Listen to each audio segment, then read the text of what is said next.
Welcome in. It's time for another edition of Soccer Over There on the SDH Network, live from the Brewhouse Cafe. I'm Jason Longshore. This is John Nelson.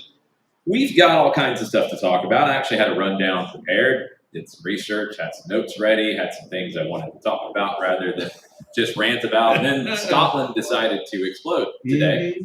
I'm just going to read you a tweet. I mean, there's been a bunch. Like everyone I feel like I see, I think, okay, wow, that's saying a lot. And then something else is said, and I'm like, whoa, that's even worse. This is ridiculous. So Barry Anderson, at Barry Anderson _, you're the football journalist at The Scotsman. This is the tweet from about an hour and a half ago. As Jared Smith was joining when I mentioned Scotland. We'll get him in a second. I'm just going to read the tweet first. Celtic manager resigns. The club chief publicly savages him.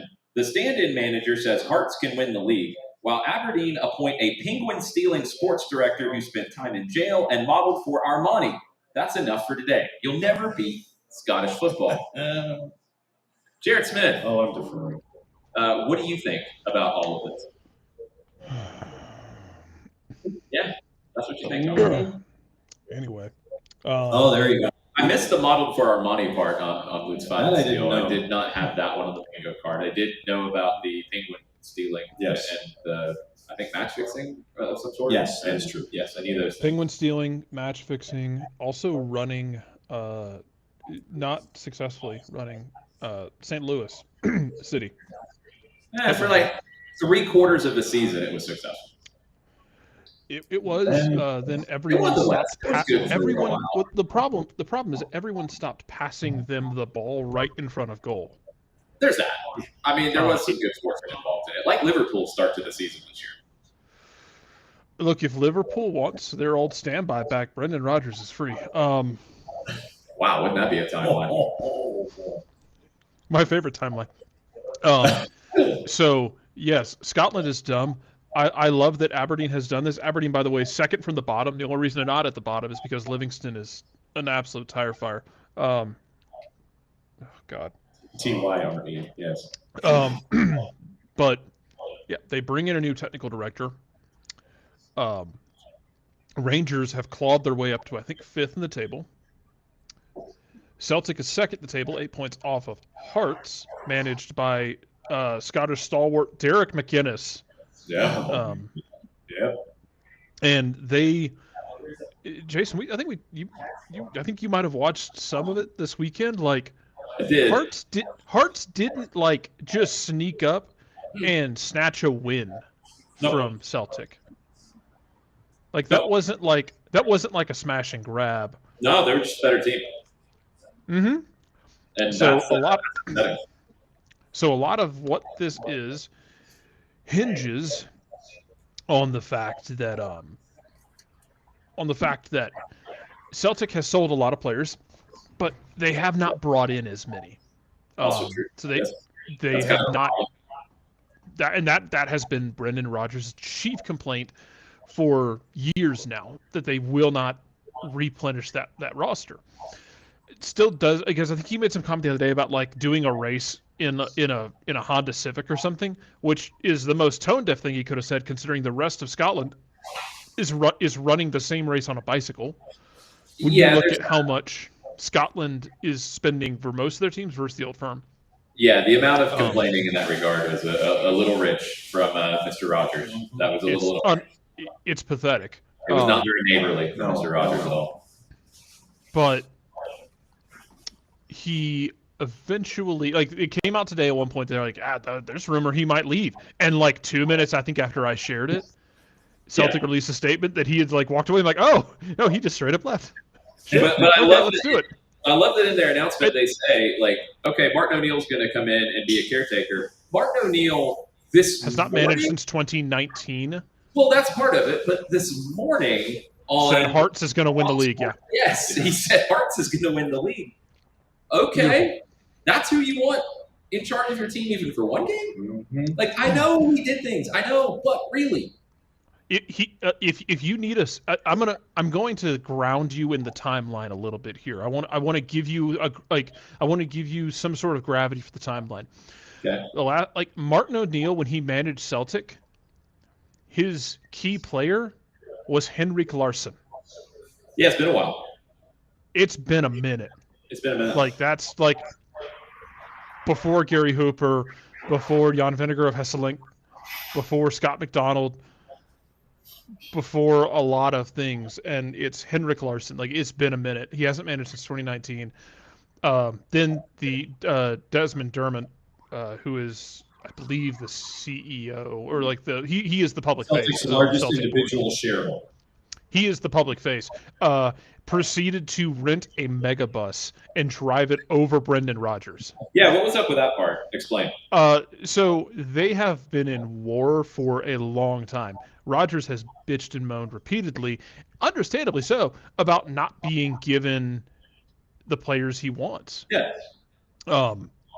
And I think their approach to this is, we're winning without giving you all of the money in the world. Why would we give you all of the money in the world? And why would we not just generate more profit? There's no ambition whatsoever. There is no motivation for them to do anything worth a damn. Right. And for people who don't know, like, the Scottish League has not been won by someone other than Celtic or Rangers since Sir Alex Ferguson was a youngster in 1985. Wow. 85, yeah. In Aberdeen. At least that's what I saw. That could have been incorrect, but it's a long time. Which is why I broke out the red wine at 6 p.m. tonight, because it's been that kind of day. Yeah, there's not much motivation to really chase it, even though there is European ambitions. But why would you care? Because they don't. I think it's kind of obvious that, and it's annoying, and I get Brendan's frustration. I totally do, but also the line from, and I do not remember who was on commentary yesterday on CBS Sports Network. I caught probably the last 30 minutes of the match. The line at the end of how many players in the Celtic team would start for Hearts, and there's not many right now. That's a problem. That should not happen, even if you are spending less. That is a massive problem. And Brendan's right. I don't know how all of this went down. He still should have not lost this game in the manner that he did. But this isn't a firing just because of one loss. I think that's the important element. It's being spun as he is walking away. Right. Now, whether that is they're telling him to walk away or not, who knows? I feel like, personally, my personal opinion on this, as someone who is a recovering Celtic fan now, as the older I get, the more of a Scotland fan in general, just because that league is so drunk, it's kind of hard not to appreciate how stupid it is. It's intoxicated, yes. So, as someone who has watched it a lot, like, this is a man who left in the middle of the season in 2019 when he did not have to go take the job at Leicester. Yeah, there's that. Leicester was willing to wait. Everyone was cool. He decided to go. Actually created a butterfly effect for Celtic that eventually led to Ange Postecoglou, because he left. They brought Neil Lennon in because Neil Lennon was like 5 feet away and smiling and standing up and had a pulse. He limped them to the title. They won the treble. They gave him the full-time job, and it all collapsed, and they failed to win 10 in a row. They got to 9 and failed in the 10th. And then they fired him and hired Ange. But yeah, man, like, this is so dumb. This is only going to get dumber. I think the fear among non-Old Firm fans is that shit good if they really get a advantage. Jared, I think your Utah was internet. If Brendan Rodgers just wrote it out. You're back now. Start over. I think the Old Firm was coming after you. Yeah, probably were. But the general consensus was like, the longer Brendan Rodgers is there, the better it is for Hearts. But now that he's gone, do they actually get a manager who does things? I don't know if Martin O'Neill is that guy. No, I would be willing to bet that he's not. But who is that guy? Is it Mr. Postecoglou? I think it's the obvious choice for Celtic. I think for him, Bring was, but here's the thing. I agree with you. How does his ego feel about that? Because the man has washed out in England twice. The first time, look, he got a trophy at Spurs, but it was a mess. Right. He never should have taken the Forest job. No, we've been over this 10 times. On multiple fronts, yes. But does his ego allow him to say, you know what, I'm not going to take England right now. I'm going to go back to Scotland where I'm beloved and I've been successful. He can get a better job. I don't think he can get a better job right now. I don't. Like, not after the way this ended at Nottingham Forest, even though like the ownership and the decisions that Forest made are a big part of this. He shouldn't have taken the job, and he took a big dent to his reputation, but he can't get a better job right now. I don't think it would fit with how they've traditionally played, but given that the most expensive signing in MLS history used to play for him, I wonder if LAFC picks up the phone on him. Yeah, well, that's going to get interesting in and of itself because, okay, so right now you have the manager carousel spinning wildly in multiple Wildly. Mm-hmm. You have Juventus in the fray, although it sounds like they have Luciano Spalletti on speed dial, essentially, ready to roll. That's not completely nailed down, but it's pretty close. I don't know what is going on with your internet. I've never heard it do this before, where you're popping in like very strange ways. Anyway, we'll try to figure that out. Okay, there it went away. Yeah. But yeah, you've got Juventus in the market now. It sounds like they've got somebody. You have now the Colorado Rapids and the New York Red Bulls in the mix to join Atlanta United and others in Major League Soccer. Colorado and Red Bulls joined the party today. You have LAFC, who will be joining the party when their season ends. And you have the reports out of The Athletic about Tata Martino and being the way, and it's weird because the way it was worded in two different places, it felt like two different reports. The way the written article was from The Athletic, that Tata Martino was Atlanta's first choice. The way that it was promoted on Instagram was more of, this is close. 3 weeks ago, Argentine reports had him at a verbal agreement with LAFC. There hasn't been anything that I've seen about that. I believe he was at Newell's Old Boys here recently for some different things going on at the club. There were pictures that came out today. So I don't know where that stands. Postecoglou would be an interesting conversation about Major League Soccer, I think. I think he'd be a fascinating conversation about that. Giovanni Savarese has been mentioned. ESPN specifically, Jeff Carlisle reported that Giovanni Savarese was in the mix with Atlanta. So, yeah, this could go a million different directions. And now I do think, as we're seeing players go back and forth between Scotland and Major League Soccer, we've seen some managers work on both sides of it. We saw one here in his last stop, Ronnie Dyla.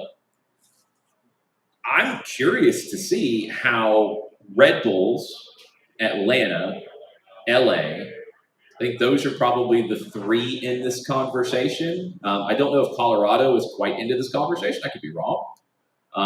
Who else is still looking for a manager in Major League Soccer? Let's see. Donadell was named, so that took Montreal off the board. Yes. Let's see. St. Louis. St. Louis is one. Kansas City is one. They fired a front office guy today, but until they come out and say that he is the manager for 2026, I'm kind of side-eyeing you, Orlando. Possibly. They did not fire Luis Muzzi, to be clear. He was. I know he let. Yeah, and that had been in the works for a while. There was not smoke, but there were complaints by fans last year about Oscar and the fact that he basically ran it back this year with just an underwhelming playoff performance until they're like, yeah, Oscar's here in 2026. I'm kind of curious about how that shakes out because that's another great landing spot for somebody. It could be. I think they go Brazilian just based off some of the the connections, although that's not as strong as it used to be. You've got the Wilfs with a lot of money pulling the strings now. They could go big. They could go and do an interesting direction. So I think when you talk about Scotland and you talk about Major League Soccer, and when you talk about Scotland in terms of Celtic, and look, Scottish fans are probably going to yell at me. I did wear my Scotland jersey today if it helps make anybody happy. Celtic and the top MLS clubs are going to be swimming in the same pond.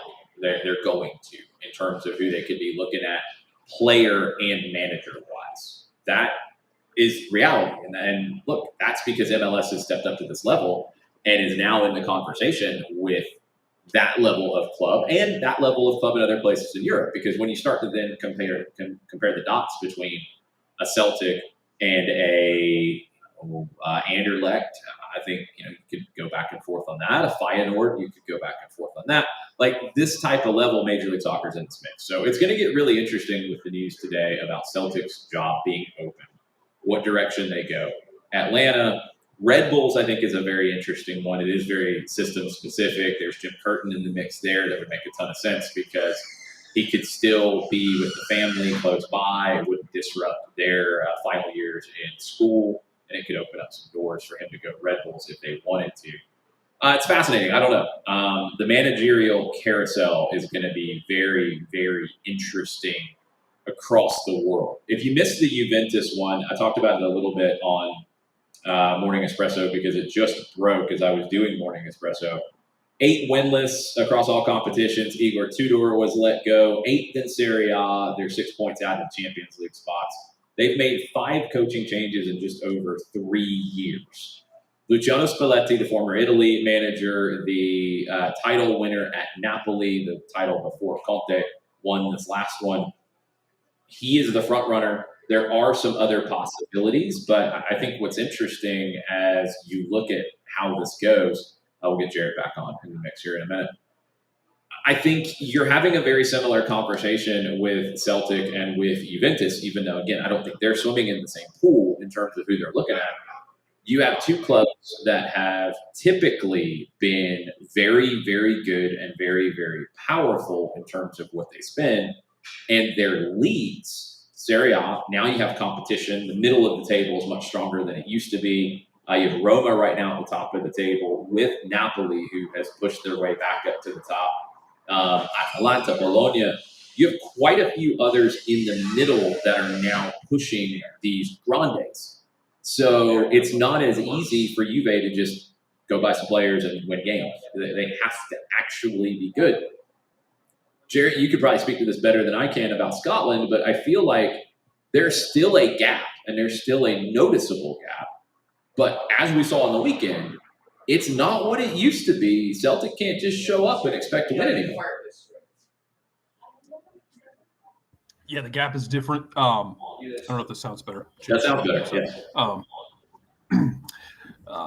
The gap is, closed. And not just other teams spending more and trying to do a little bit more, but I think they sense the crack in the armor, especially with a place like Rangers, where, look, Rangers won a title a couple of years ago, mostly because Neil Lennon took Celtic, cut off its hamstrings, and threw it in a river.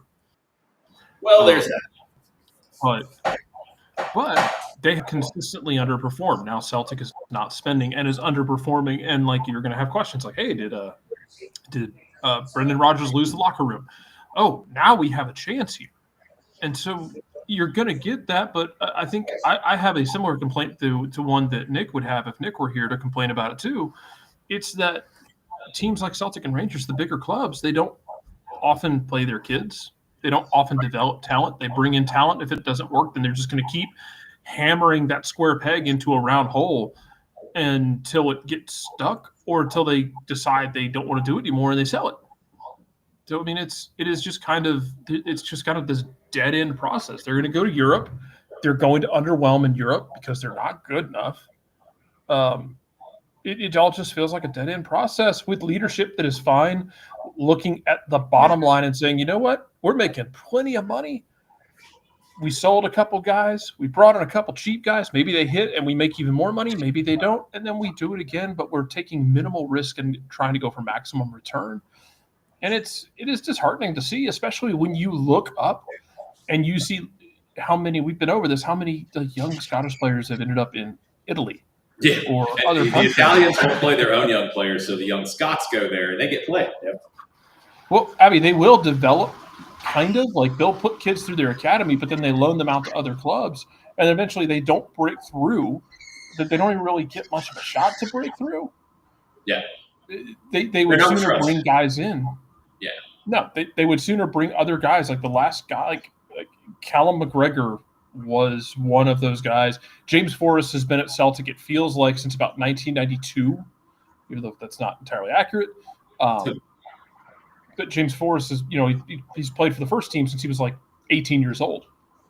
But those are not consistent stories. They would sooner loan those guys out. They'll play them on the fringe. They don't really get a lot of confidence. They end up going somewhere else and doing really well. But then they'll just like, this guy didn't work. Let's go spend a bunch of money and bring in a guy who's going to do a similar job, right, cost more money, and to be honest, a similar problem that we've seen in a certain southeastern city. Sometimes you bring guys in, they don't care as much about the badge as you do or as you want them to. And it's an awkward conversation sometimes, but it's a very real one. And Celtic's a weird one in this sense because you do have the very, I think, unique element of Scottish football with the Old Firm. And even Rangers not being what they were before they passed away in front of our eyes and were reborn as a zombie, they and Celtic can just have the means to do things that the other clubs in Scotland cannot. And then it becomes that conversation that I don't understand why they aren't more progressive in the sense of it's going to be the two of them for the league. And typically, lately, it's been Celtic for the league. Okay, try to do some things that can make you more competitive in Europe, because are you going to win the Champions League? No, you're not. You don't have those kinds of resources. But can you make some runs in the Champions League in the knockouts? Sure, you can. I mean, Ajax did it not that long ago. I'd have to compare the financials between a Celtic and an Ajax, but I don't think they're all that far off. I could be wrong, but I don't think they're horrifically different. I think for a club like Celtic, you're talking about competing for the Europa League. You're talking about winning the Conference League, being in that kind of mix and having those European runs. And I don't understand why they're not more progressive to go for that. One way you can give yourself more outs, basically, is to develop talent and give them an opportunity. Now, for a Celtic, for an Atlanta United, for other clubs, you do have these conversations about when you get to the thick of it, can you trust a young player if you are expected to win a trophy? Can you put them in a position and not overwhelm them? That's not an easy thing to balance. I think at times you can get a little too safe, and at times, usually because of necessity, you can throw kids in at the deep end and end up doing damage to them. So there's not a blueprint. It's a lot of feel, and it's not easy. But I think clubs like this, you raise your floor when you develop talent and you have that as the base of your squad. It often at this level will not be the top end of your squad, but it can raise the bottom end of your squad dramatically, increase competition, and maybe more than anything, create that culture that you're talking about. It doesn't always have to be the best players creating the culture. Sometimes it is the people who are there in the largest numbers. And if that is your homegrown talent, that can create something in the locker room that can be very important. Like Barcelona, when they were at their best with the La Masia crew, Manchester United with the class of 92, you got both. You got young talent who developed that became the best players. But they were so important in creating the culture of what it meant to be from that club. John, do you have thoughts?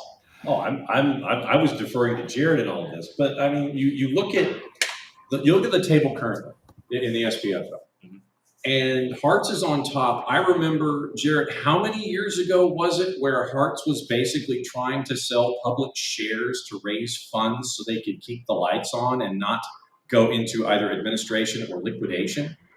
And you are where you are right? It wasn't that many years Yeah. ago. And I mean, shoot, if it wasn't somewhat cost prohibitive for me at the time, I was thinking about getting a share or two. And so they're right now at the top of the table, 8 points clear. And then you're looking at Celtic and Hibs, and then you have the group from 3 to 8 separated by 4 points right now. And I know that you're 9 matches in, but still, Hibs, Dundee, Rangers, Falkirk, who is behind on goal difference, and Motherwell and Kilmarnock. Right now, they're all in that group from 3 to 8. And for financial sake, I went and looked up Ajax's financials for the 23-24 financial year, and it was a loss of almost 10 million euro on a profit of 39 million euro the previous year. The decline, once again, when you're not in Europe and you don't have reduced transfer revenues and lower European bonuses. So you're looking at that for revenue, roughly 152 million a couple of years ago, but that was a decrease of 44. So you're looking at revenue anywhere around 200 million a couple of years ago. So that's what you're staring at for Ajax financially. And I thought, Jared, it was really interesting. You mentioned the statement that came out from Dermot Desmond, and he basically did take that. He took that megabus and went over Brendan Rodgers, came back, wanted to check and see if he had a glass bottom so he could see if he ran him over well enough, and then hit him again coming back by. And he called him out, saying that his conduct and communication in recent months have not reflected the trust when they brought him back in 2 years ago. And one thing he said in June, both CEO Michael Nicholson and I expressed to Brendan that we were keen to offer him a contract extension to reaffirm the club's full backing and long-term commitment to him. He said he would need to think about it and revert. Yet in subsequent press conferences, Brendan implied that the club had made no commitment to offer him a contract. That was simply untrue. So you have that coming from one side, and then Brendan on his way out the door. They said they met with him regularly, regular dialogue, and every player signed, every player sold was done with his full knowledge, approval, and endorsement. Any insinuation otherwise, absolutely false. So the board, with the largest public backer, is trying to find him in an intersection and try and run over what's left of the body before he's out the door. They're trying to win. Yeah. And they need to be focused on moving on. I mean, just if you don't know the SPFL well, just transfer market, the valuations of the squads right now. Celtic, 132 million. Rangers, 104. Third in Scotland. Aberdeen at 22. So, like, the gap is gigantic. Hearts is squad valuation is 18.7 million. Celtic, again, 132.65. It shouldn't be where it is. And Brendan Rodgers has to take some blame of that, too. But you have allowed it. I don't know. I'm gonna use a word that I think is probably too harsh, but I can't think of a better one. You've allowed it to rot a little bit in terms of you haven't freshened things up. You've moved more people out that were impactful than brought people in that have become impactful. Your young players have not become those impactful players either. And you're in the spot where you are trailing and getting beat by a club, and you would not have more starters in a combined 11 than they have right now in terms of current form. And their squad valuation, which is not a perfect science, is a fraction of what yours is. I mean, that's not easy stuff to kind of deal with, I guess, Jared, is the best way to put it. Like, it should be an easy thing to fix because you got more talent, but how do you manage not just righting the ship, but actually maybe charting a course for the ship? Because I don't feel like it has one right No, now. and the cynical take for me with this is they don't care because tickets are still being sold. Yeah. It's well, not that's a massive problem because when you do that and then you have these kinds of moments, tickets dry up and it will happen. Now, look, here's the flip side, and we see it everywhere. The minute you start winning again, the tickets sell again. Like, you very rarely see the entire thing go off the rails totally and never come back. Is it sometimes harder to get it to come back? Sure. But yeah, like right now, you're in a really weird spot. And sure, tickets might be selling, but it's I think in this case right now where Celtic is, it's easier to make a mistake with this hire than it is to get the right hire done. If that makes sense. No, I think it does make sense. I think it does make sense. And like I said, I mean, you're still selling tickets. You're confident that over the course of a season, you will reel them in and win the league, and you will win maybe a cup with it, so 2 trophies.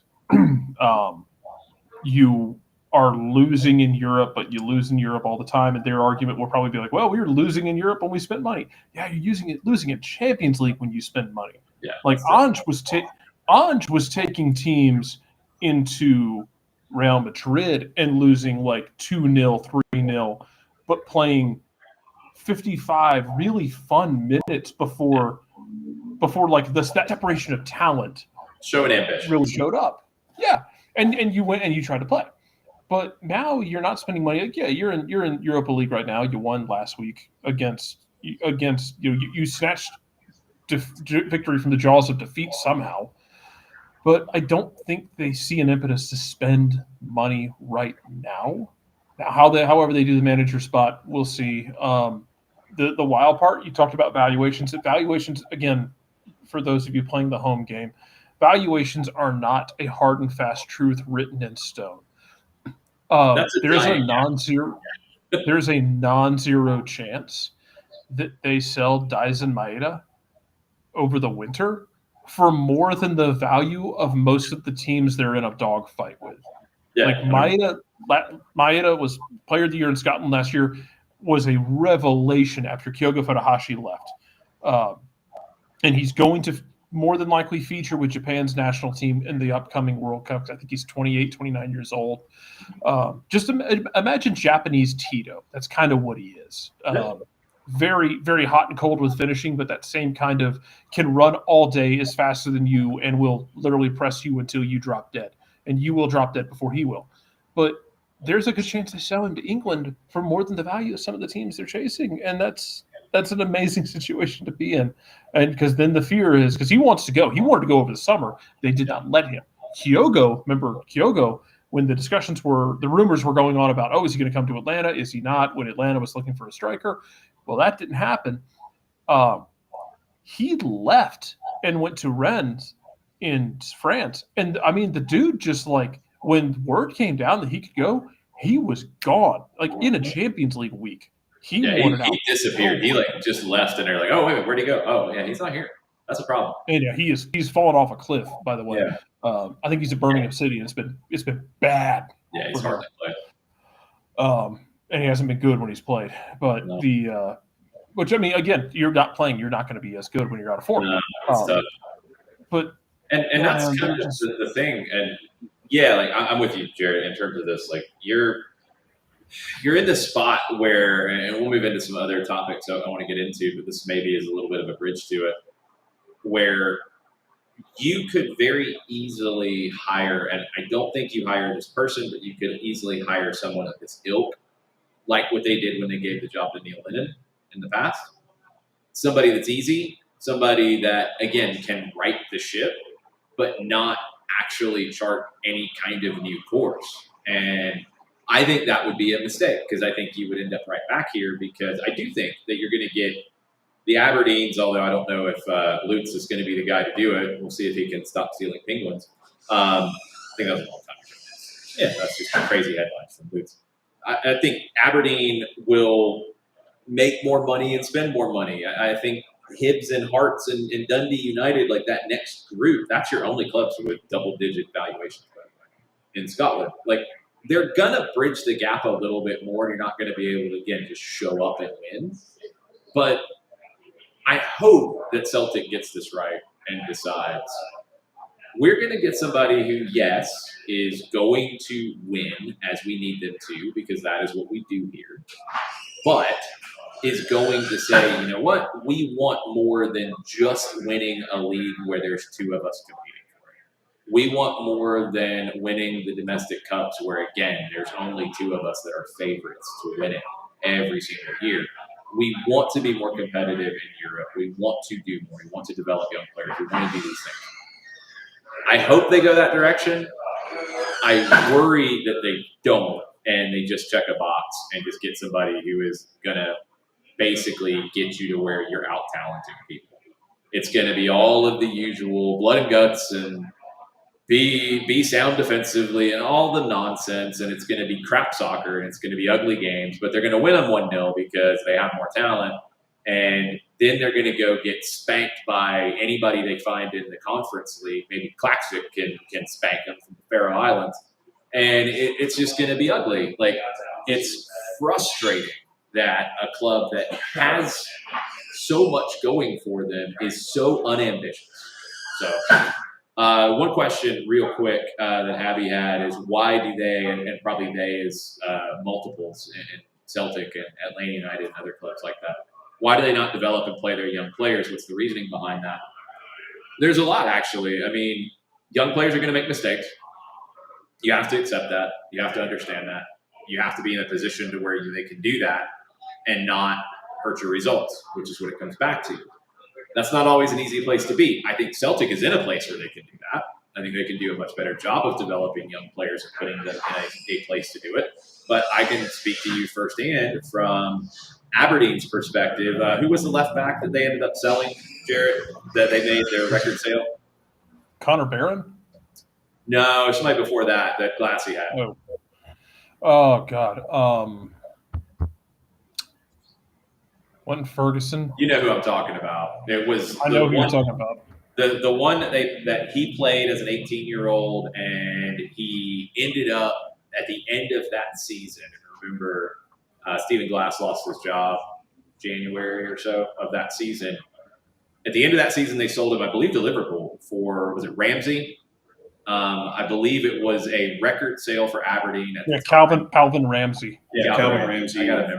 4.2 add-ons to 6.5 in 2020. But by playing him, they dropped points and he lost his job. And that's really what it came down to the point that the chairman said afterwards. Let me see if I can handle this beer toss right here. Yeah, got it. Yeah, very you got good. it. Excellent. Nicely done. Even got the SDH glass. Very nice. I'm sorry. Oh, okay. Good. Sorry, what was it? No fault. Oh, yeah. Good. Yeah, all good. The NOFO Around the Corner lager, the partnership with us There and you with go. the SDH Network and with the Brewhouse Cafe, with the SDH glass as well. If I can, there it is. I'm filling the beer. Yep, you can see it. Yep. Very cool stuff. So anyway, if you're going to play young players, Atlanta United plays young players. Some people say they should play more. But then you want to go buy players because that's sexy, right? You want to go buy young, exciting players from other places because they're new and they're fancy and what have you. And it's just a very difficult cycle to do. Celtic is in the unique position, in my opinion, to where they can play young players in small sections and still have so much other talent on the field that can help develop those young players and put them in positions to succeed. And they don't do that enough, and they should. They have in the past, though, right, Jared? I mean, I don't think I'm wrong in saying, like, it's not like they've never done that. They have. They should do it a little bit more. It should be a little bit more of part of the plan going. If you're dominating your league, you should be. Okay, let's say you want to bring in. Let's say you bring in the squad that like Brendan Rodgers had in 2015, 2016, where it's like Scott Sinclair was in that roster in one of his last big stops where he was just an absolute world beater. Like they went over a year without losing a game. You're blowing teams out in the 60th minute. Put the kids in.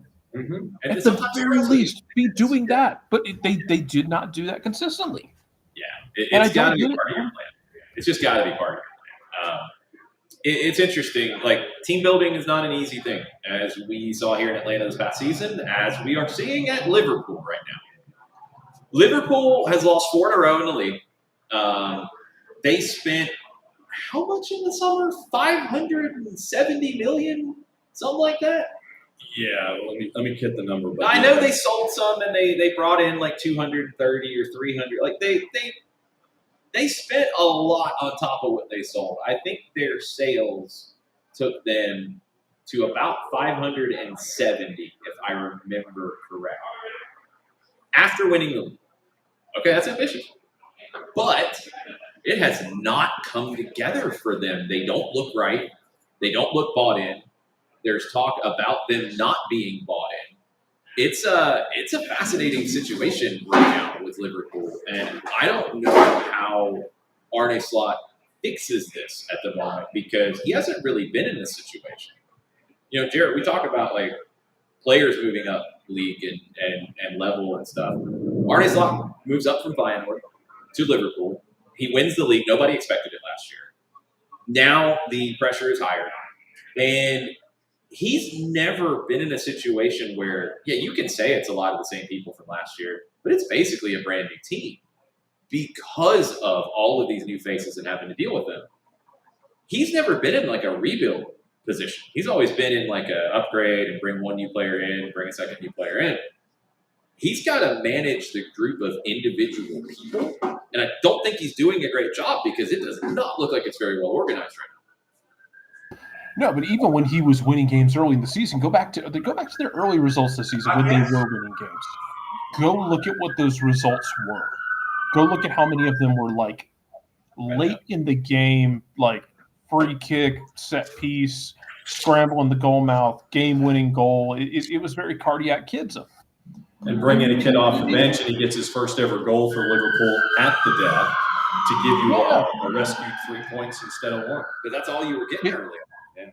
But that's it. But it is tough. I know, like, it's easy. I think it is easy to sit there, be lazy, and say, well, just again, life is not a video game. You can't just build the team. It doesn't work that way. Like go.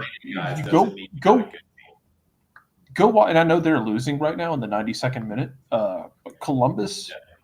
Go look at how Wilfred Nancy manages that team, and go look at like the guys who they've moved a number of guys are now, but like key guys who they've kept to maintain societies on the field, to maintain kind of the culture and the cohesion. They'll have an even bigger task next year with no Darlington Nagbe, which also makes me wonder if somebody from Europe does call Wilfred Nancy at some point. And if he doesn't pick up, he might be ready to go.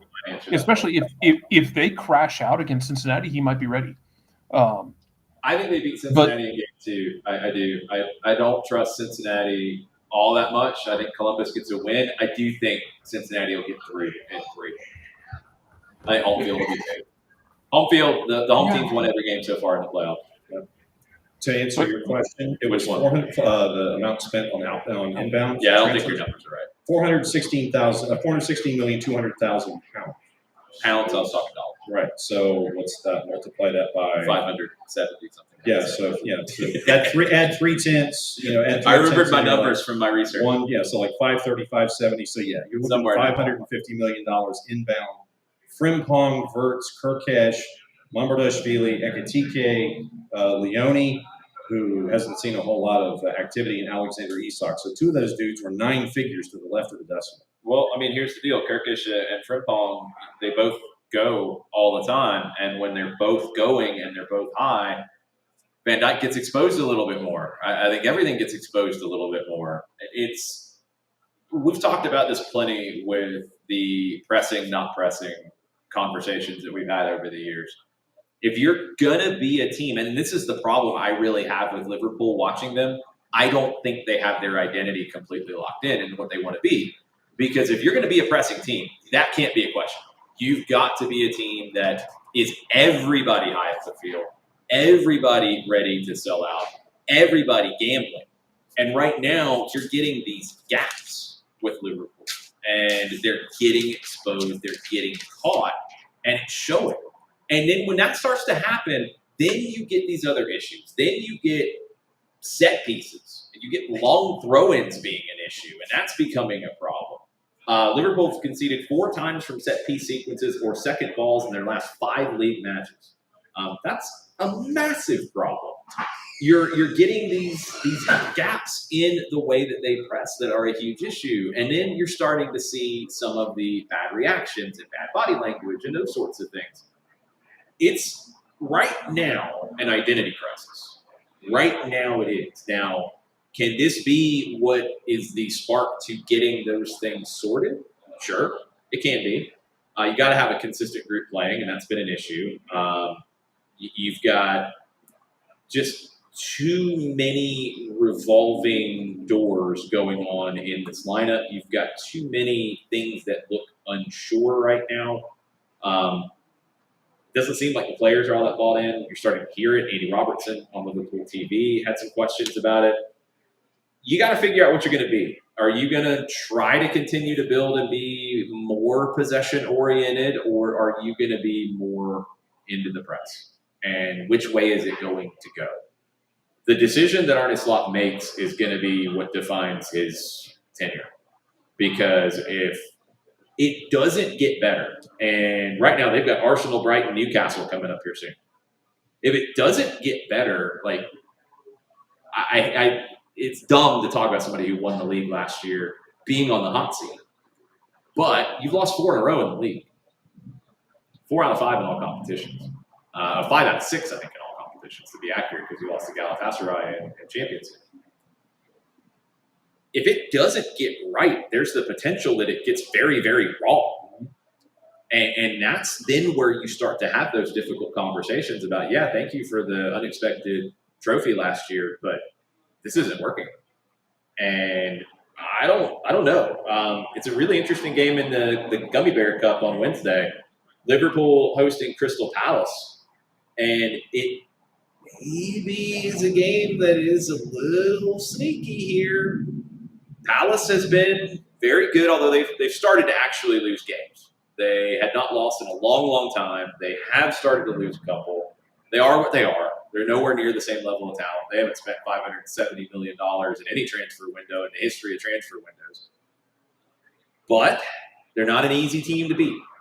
And if Liverpool doesn't get that and they get crashed out of the Gummy Bear Cup, and then you go into a weekend where you're going back into the league, and you haven't won in 4, and the pressure continues to mount, I don't see the obvious way out of it for them right now. And that's the scary part for a Liverpool fan.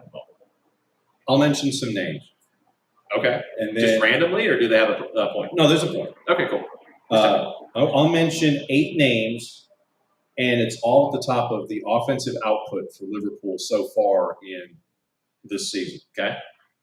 Mo Salah, Cody Gakpo, Hugo Ekitike, each with 3 goals. Yep. Ryan Gravenberch, Federico Chiesa, each with 2 goals.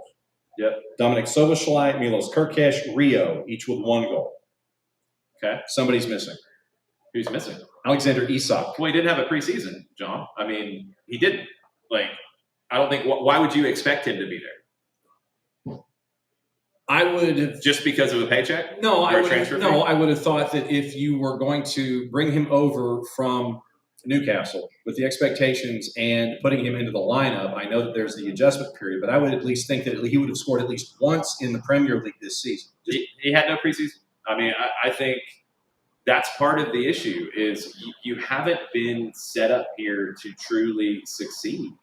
And look, some of that's down to, did you really need to go get Alexander Isak? I don't think so. No, I don't think so either. And they went and they got Ekitike instead. And then it's like, oh, we can get them both and we can play them both. Well, can you? Because I'm not so sure of that. And then what do you do with the other guys that you've signed? Florian Wirtz hasn't looked as good as he should. He hasn't looked as good as he did last year. But for all of that, for just talking about the offensive side, they've conceded 14 goals. 14 goals in 9 games. Like, yeah, it's less than 2 a game, but Arsenal's conceded 3. Bournemouth is second, which is wild. They've conceded 11. Spurs, Sunderland, Manchester City all conceded 7, half of what Liverpool's conceded. Manchester United's conceded the same number, and they're actually ahead of Liverpool right now, and that's shocking in and of itself. And Milos Kerkesh is from Bournemouth and now part of Liverpool, and Bournemouth is still having the defensive success that they're having. I mean, to find teams that have conceded more goals than Liverpool in the Premier League, it's a short list. You're going to Brighton, who's conceded 15 in 13th place. You're going to Burnley, who's conceded 17 in 16th place. You've conceded as many goals as 17th place Fulham. All the teams in the relegation spots, Forest, West Ham, and Wolves have conceded more goals than them. It's a very short list. You talked about the fullbacks getting forward so much. I feel like I need to remind people that, and I love Virgil van Dijk. He was amazing at Celtic because it's always going to come back to Scotland before he went to before he went to Southampton, he was a Celtic. He's 34. Mm-hmm. Yep. Like, and I think he's still a good defender in like the moment in like in a space where he doesn't have to sprint as hard. I don't want him exposed. But he's going to be exposed in the system. I know. But like, he's this is like in the system. Frank de Boer like shifted an entire system in Atlanta because he could not leave Michael Parkhurst exposed anymore because Michael Parkhurst, he just didn't have 90-minute legs. And Leandro Gonzalez Pires was basically on a walkabout for 90 minutes, not entirely dissimilar from Jason's favorite walkabout to discuss, which is when Michael Bradley used to have to defend the entire midfield for the U.S. national team because Jermaine Jones decided to go on a bear hunt every game. That man deserves a gold watch just because of that. Yes. I mean, Mo Salah's 33. Virgil van Dijk is 34. And those are the two names that a lot of folks gravitate toward in that lineup. Mo Salah's not the issue. I know he's going to get the headlines, and I know that's what a lot of people have talked about. It's not the issue. The issue is not Mo Salah. The issue is Virgil van Dijk to a point. But more of the issue is the unclear nature of the identity of what this team is right now. And when you have so many new faces come in and spend so much money for them, and they're used to being the man, and now they're just one of the men, and some of them are not playing like the men at all, you've got a problem. And it's going to need some really key leadership that you're not going to learn from watching YouTube videos. And it's not about training sessions. It's about how he talks to players. It's about how he rallies players. It's about how he convinces players. But the other thing that a lot of top managers will tell you, it's harder to win the second time. He won last year and it was unexpected. Easy then. You can be you're the underdog, you're the dark horse, you're the surprise. All that's easy for you. Now when everybody is gunning for you, can you convince these guys, hey, I really do need you to run through that wall over there? We talked about it last year and you did it. I need you to do it again. I know you made a whole fat stack of money last year because of winning that title. That's great. That's wonderful. I know you're fat and happy at the moment. I need you to go run through that wall again. Nah, boss, I'm good. Yeah. I'm going to run to the wall this time. I'm not going to run through it. And that's when you start to get these kinds of issues. It's really difficult to stay on top. And that's why squads turn over, and that's why it maybe was part of the idea here, although it feels a little bit like winning the lottery and seeing all the shiny things at the store at the checkout line. And it feels a little bit like that with some of the purchases. Florian Wirtz, no. Alexander Isak, maybe. If you went ahead and not gotten Ekitike and just signed Isak, possibly, but signing both of them felt unnecessary. It is what it is. Like, it's not coming together. And if it doesn't get better, you're going to have the total crisis and shambles and all the things that get talked about. I'm sure they're already being talked about, but it's going to get worse. It felt like it to me, and I'm not a Liverpool fan. I'm not really watching the English Prem. It felt like for me from the outside, Jason, that it was a team that went, okay, we won the league. That was awesome. We kind of went above our heads doing it, and we got everybody on the same page. That was great.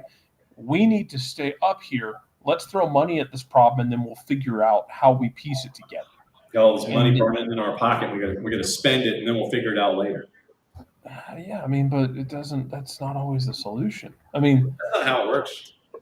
Yeah, like honestly, man, we saw it with LAFC. They threw a bunch of money at problems the year they won the cup, and it was not good until Steve Cherundolo figured out he could not play this Voltron of talent. He had to pick his spots and pick how he wanted to build a team that was going to be the most effective, not the most valuable in the moment or the most talented on the field in the moment, because that talent does not always equal the best team. And he has a guy like Gareth Bale who accepted being the guy who comes off the bench. Which is so monumentally important. Yeah, I mean, he was lucky that Gareth liked to golf. So, well, that's what I mean. Like, but it's important to have guys. Yeah. But no, to your point, like it's important to have guys who understand that, like, I need you to be this. Yep. Not all of you can play 90 minutes. Not all of you can score 30 goals. Sometimes I need Zawadzki in Columbus. Like Yeah. Zawadzki is Jesus Christ, his manager's name. It just jumped out of my skull and ran away. Wilfred Nancy, talked about tonight that Zawadzki is the first name he puts on that team sheet. And Zawadzki has played like 5 different roles for them this year. It's so funny that I remember saying that 2-3 years ago, and people looked at me like I had 3 heads. I'm like, Sean Zawadzki is the player in that team that I would want more than anybody, because he can play center back, he can play center mid, he can play as an outside back, he can play a little bit higher up the field. He does it all. He's smart. He gets it. He's a team first guy. He understands the game. He doesn't have to be the star. No, he doesn't have to be. And like, those kind of guys are so important. And when you have a team of stars, sometimes it's tough to get people to buy in. Like, hey, I need you to sacrifice a little bit here. Yep. It's not easy. It's the Jimmys and Joes sometimes. Yeah, I mean, to a point, like that gets overdone a little bit, but you have to have you need stars, because going back to what we talked about with Celtics, like they have more talent. You need more talent. It gives you more opportunities to win. You can play like crap and you can win more often if you have more talent. And look, that gives you more opportunities to get dubs. You need them. But sometimes you need the right kinds of character mixed into your talent to be able to handle those kinds of moments. And that's the issue. So we'll see with them. I got a couple other bits of news before we get into picks of the week. Referee scandal in Turkey. Over 370 referees were found with betting accounts. That's a lot of referees across all of the professional divisions in Turkey. 150 plus actively placed bets. Remember, Jose Mourinho called the officiating in Turkey toxic. He got a lot of backlash from that. I think he was right. It's bad. Some 42 referees placed bets on over 1,000 matches each, with one referee alone wagering more than 18,000 times. How do you do that? Yeah, hopefully he was winning some. Well, I mean, are you looking at every prop bet on the board and sitting there going, "Ooh, I want that, I want that one, I want that"? Literally, he's hitting everything on the way down the list. Sir, what do you want? What games do you want to bet on today? Yes. Yes. All of them. It's a problem. 18,227 bets. That is staggering. Yeah. So it's a problem. I would guess he was winning some of these. That's going to be an issue. What else we got on the smorgasbord of things to get into today? Kairat Almaty, they have won the Kazakhstan Premier League title. They got a 1-1 draw with Astana. If Astana had won, they would have been the champions. It's the 5th league title for Kairat Almaty. Their season's going to be defined by what they do in Champions League. If they get anything out of that, then it's great. But winning another league title, that's cool. I do have a good Scottish update for you, Jared. I don't think we've talked about this one yet. At the weekend, non-league side Benburb FC. They're from Govan? I'm not sure the pronunciation correctly there. I don't know where the accent falls. Benburb FC, they pulled off a big upset in the Scottish Cup. And the reason they were able to do it is Sir Alex Ferguson paid for their 600-mile round trip away day. That's cool. That's his hometown is Govan. So he pays for the trip. They go and they win in, I don't know what round we are in the Scottish Cup, but they get a big win. The first? First round, Benburb over Cowdenbeath, 2-1. Okay. And now they have, wow, they have Montrose coming up in round 3. So they skipped from round 1 to, and then just smile and nod at Scotland. They don't, it doesn't. Yeah, and then they beat Wick Academy to get to round 3, and then they have Montrose. Okay, so there you go. Okay. Yeah, so they beat Benburb 8-7 in PKs, and they have Montrose coming up on the 29th of November, round 3 of the Scottish Cup. Okay. We have a new team in Europe from Kazakhstan, Yelame. They finished 4th in the league. They have previous international experience, but that was in the Asian Champions League in 1996 and 1997. Can't be many teams that have played in 2 different confederations, Champions Leagues or Europa Leagues or Conference Leagues or what have you. Brazilian League, it's gotten a little wild. Flamengo, they lost 1-0 to Fortaleza, who's in the relegation zone. Palmeiras, they dropped points in a scoreless draw to Cruzeiro. The gap at the top is 1 point, but then you have 2 teams behind that. One of them is Mirassol, who is not one of the Grandes anyway in Brazil. So the Brazilian league could get very, very interesting down the stretch. And then you have John Textor rearing his ugly head. John Textor was linked with a possible bid for Wolves today. I take it with a giant grain of salt because some of the information in the reporting, I don't know if it was entirely timely or accurate. He offered money and shares in something which could have been from a Monopoly game for all we know. That's my guess. Probably his money was from the Monopoly game as well. But yes, he put an offer in for Wolves. I believe they have said no, if they said anything at all. They are looking for minority investment, not selling the club. I hope they laughed and slapped him with something. I hope so too. The appeal with the Court of Arbitration for Sport is still pending in terms of the money he owes Atlantic United for the Thiago Almada transfer. There's still the infighting with him and with Aries Management and with Eagle Football Group, which he started and he owns, but he is not allowed to run because he almost got Lyon relegated for his nonsense in France. Yeah, it's a mess. So he is bouncing around, and one of the clubs that he's been mentioned with is Sheffield Wednesday. I mean, Abby, sure, that sounds nice. He should have to pay us before he can ever purchase anything. We know legally that's not how any of this works, unfortunately. He's got what he owes us tied up in an appeal with the Court of Arbitration for Sport, and we'll see when that gets sorted out. Yeah, basically what you're supposed to do is, and it's just protocol, business acumen. If you want to purchase or have a purchasing interest in a Premier League club, you're supposed to kind of knock on their door and go, hey, I'd really like to perhaps have a say, and maybe would you be interested? So you're going to say this, and then I'm going to ask you about 777 Partners, which was completely and utterly fraudulent and was approved to buy Everton. Right. So you end up with, you knock on the door, and the folks who own the club that you're interested in, they sit there and they either accept you coming in the door or they sit there and go, no. Texter apparently didn't even do that talking to Fosun. He just basically said publicly, blurts it out, it's like, I'm interested in purchasing Wolves.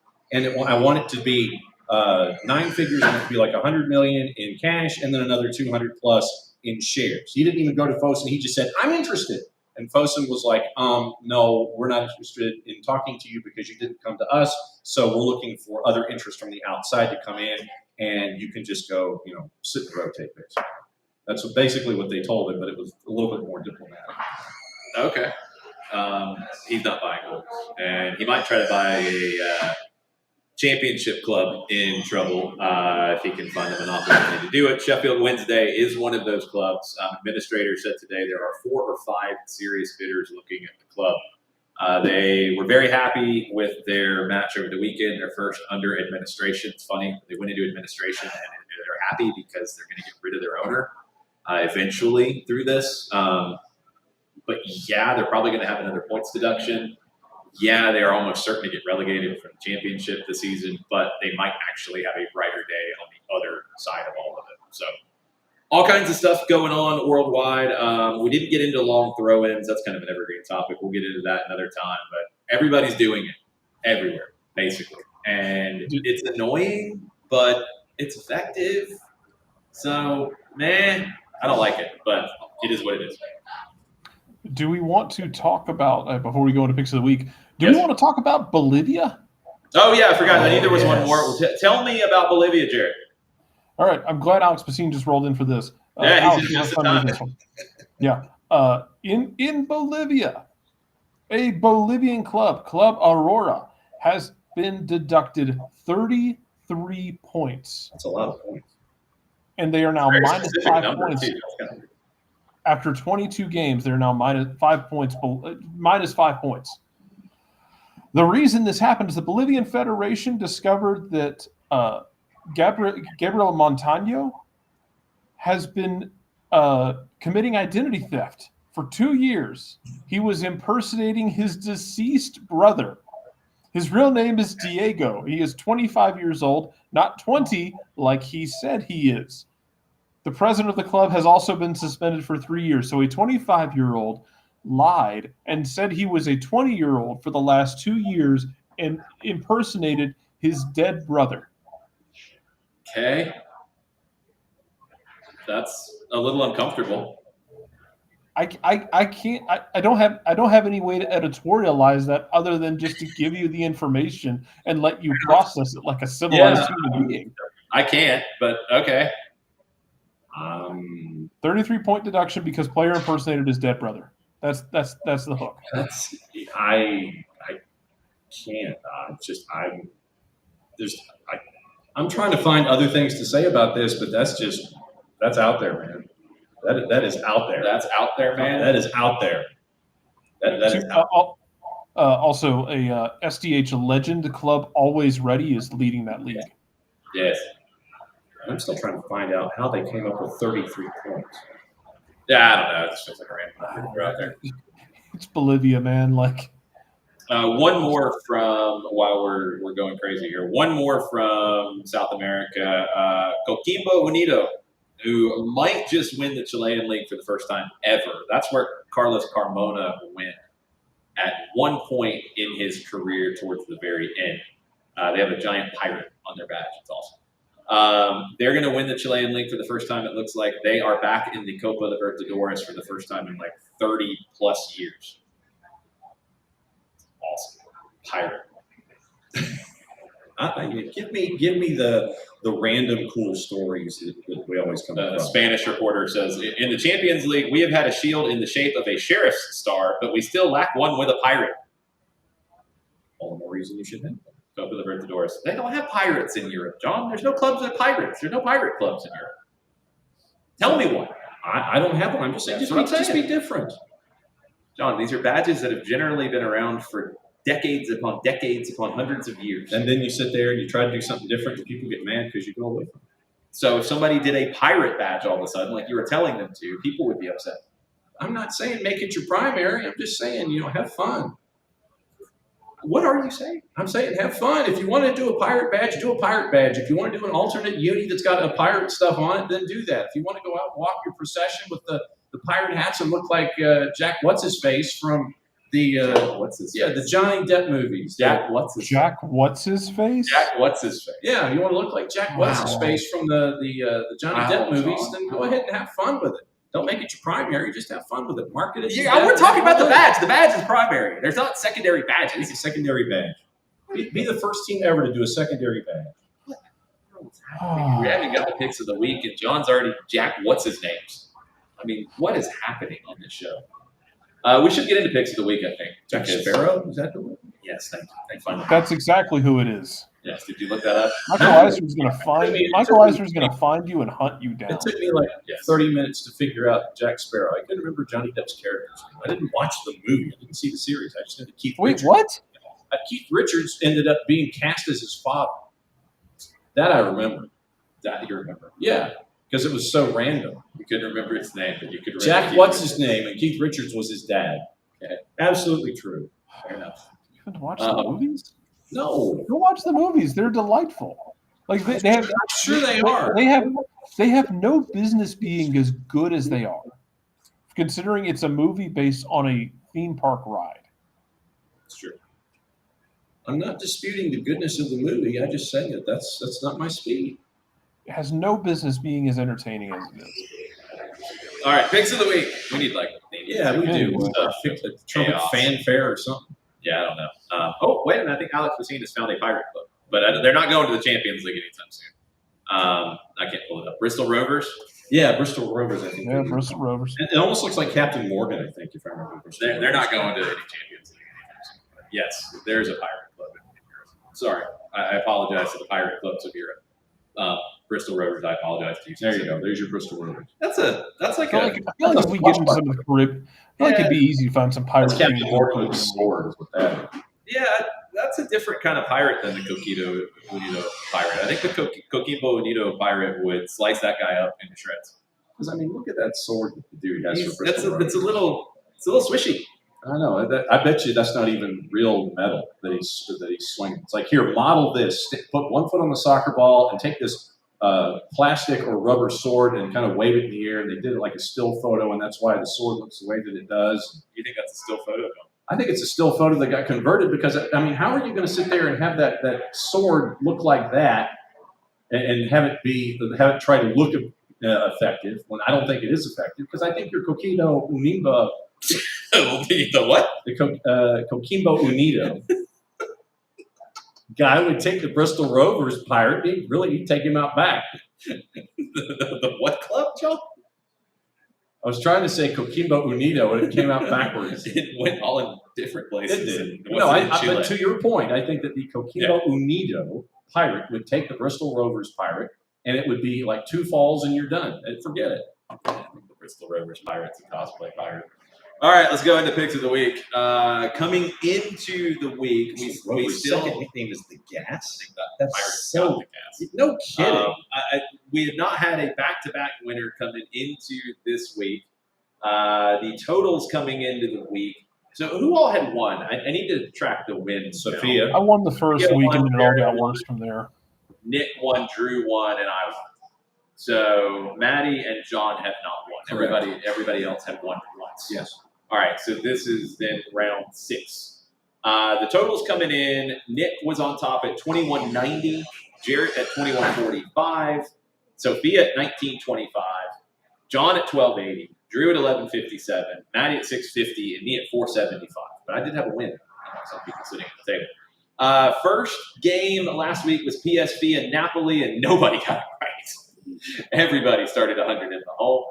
The second game was Chicago and Orlando, and everybody got it right. So everybody got to 96 on the good. So first 2 games were a total wash. Game 3 was Flamengo and Racing, and it was a late goal for Flamengo, and Marcos Rojo decided to smash Santiago Sosa's face, which was not cool. They are on the same team, by the way. That's kind of frowned upon. Marcos Rojo was involved in conceding the goal as well. It was a very bad day for Marcos Rojo. Had quite a few bad days. The people who got Flamengo winning that one were Maddie, Sophia, John, and Drew. Then game 4 was Malmo and Dinamo Zagreb. And this is where it started to turn. It was a draw. I was the only one who got the draw right. I got to 326. I was so tempted to put a draw. You didn't do it. I know I didn't. You didn't do it. Damn it. Then game 5 was the Malaysian Super League, and it was the win from the Kelantan, the Real Warriors FC. I did not pick them. Nick did. John did. So John was in the lead through game 5. And then depression. At 384. I was second at 226. Jarrett and Nick were both at 146. Then game 6, the Serie B match between Cavarese and Venezia, and my Marble team won. And I was one of the people who picked the Marble team, and they won. And I'm very happy about the win. And I believe it was a very dramatic win that I am making sure I have the correct information for you right now. I'm faster than you, John. You're not going to type it any quicker than me. You should just put your phone down. Yeah, whatever. Cavarese won in that match 3-2 over Venezia, and the winner came in the 96th minute. Filippo Di Stefano. Yes, the 96th minute. He And got then a he yellow got card booked for afterwards. yellow. That's fine. He probably took his shirt off because he knew he gave me the picks of the Of week. course he did. That's what happened. Then game 7 was Napoli and Inter. I got that one as well. A couple other people. Did anybody else? Yeah, a couple people got that one. Then game 8 was Real Madrid and Barcelona. I did not get that. Real Madrid won that. A few people did. But I had a big enough win. Nobody got the prop bet right for Flamengo and Racing. So I won for the week with 671. Not the greatest total. Second place was only 151, and that was Nick. Third place was A tie. No, it was not. Third place was Sophia. Oh, Sophia. You can't read, John. Fourth place was a tie with Drew and Maddie. Fifth place was John, sixth place was John because there was a tie. And then last place was you, Jarrett. You're the only person in the negative at 154. Wow. In my defense, that entire stretch last week was when we missed our flight coming back from Atlanta. That is true.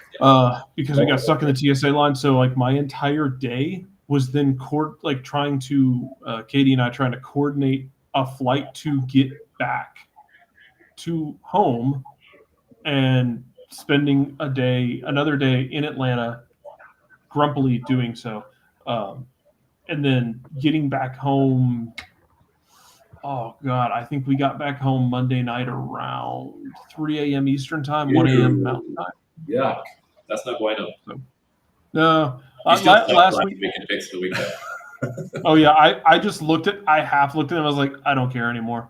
I'm so emotionally distraught by everything. Also, that was like, oh yeah, this is the same day that Atlanta United announced their managerial change too. Yeah, there's a lot of stuff. Last week took like 2 months out of my life. No, I think it felt like 2 months. And I didn't have the crazy travel stuff. See, I gotta get the beer. I gotta get our beer glass. I gotta get one of those. Yeah, you don't have any yet. I do. Oh, I know. I'm just saying because I won picks of the week twice, so I got beer glasses. Ha ha ha! That's my. There's That's such a my promo. yes, that's all I'm gonna say. Alex, Seattle's probably going to maintain 82% possession for the rest of the Yes, I was going to grumpily say that Minnesota's got like 18% Excellent possession use of at that. home through 17 minutes, and it's upsetting because it makes me violent. There's teams Of course, that there's a don't long want the throw ball. from the Loons. Michael Good job. Boxall. Michael Boxall with the long throw. Well, and he hesitated. He waited for the player marking him to jump, and then after the jump hit its high point, then he threw it. Well, that's the point. Why would you throw it into the guy's face? There's teams that don't want the ball, and then there's the Minnesota Loons. Like, Yes, they have redefined what it means not to have the ball, but they are also like basically their attacking setup is we are a track meet, and on the 2 or 3 times a game where we can trigger that counter, good luck. Mm-hmm. Yeah, it's effective. I don't like it. They have the ball now and they're confused. Let's move into the choices on the board this week for picks of the week. I got to pick the entire board. Picks of the week. And I took us to 2 different places we have never been before, ever in the history of picks of the week. Okay. First off, a game that has not happened in 20-plus years. The Wales kind of derby, but not really because they're not really rivals. Wrexham and Cardiff in the Gummy Bear Cup tomorrow. Boy. But they all hate each other, John. Why are you woo-wooing? They don't care. They don't play. But you would think that they don't think that with North Wales and South Wales. They don't. No. It's kind of like they're over there. Whatever. It's kind of like Rangers and Celtic trying to. What? No, it's nothing like. What are you talking No. about? It's nothing like Rangers and Celtic. What is happening with you? They're just sitting tight. They don't care. What? Rangers and Celtic care. They hate each other. No, I'm saying I was talking about talent acquisition specifically. I was not talking about the matchup. Why are you itself. talking talent acquisition? What is going on? Just go with the matchup. Just Jared, did he get broken sometime in the midst of that? I don't know what happened. I'm confused. Get the keyboard out, connect it, hit control. control. Can you go and unplug yourself? No. Control Okay. Shift Delete. What you're Yeah. going to do is Control Shift Delete. You're going to clear the cache on him for all time. Do You have to that. reinsert. You're going to have to reinsert passwords. Please don't actually do that on your laptop and blow the show up. You're going to have to he's reinsert not- all It's- your it's- passwords. Yeah, I'll let him do that. No, he doesn't let me. He doesn't let me touch this. He doesn't get to total the points up for picks of the week anymore, and he No. doesn't get to touch anything with equipment that actually matters. Yeah, I know, really. He has Point being, yeah, you're just going to clear cache on him. okay. You don't have Clear to the do a cache. full. John, let me explain. Yeah. Wrexham and Cardiff do not hate one another.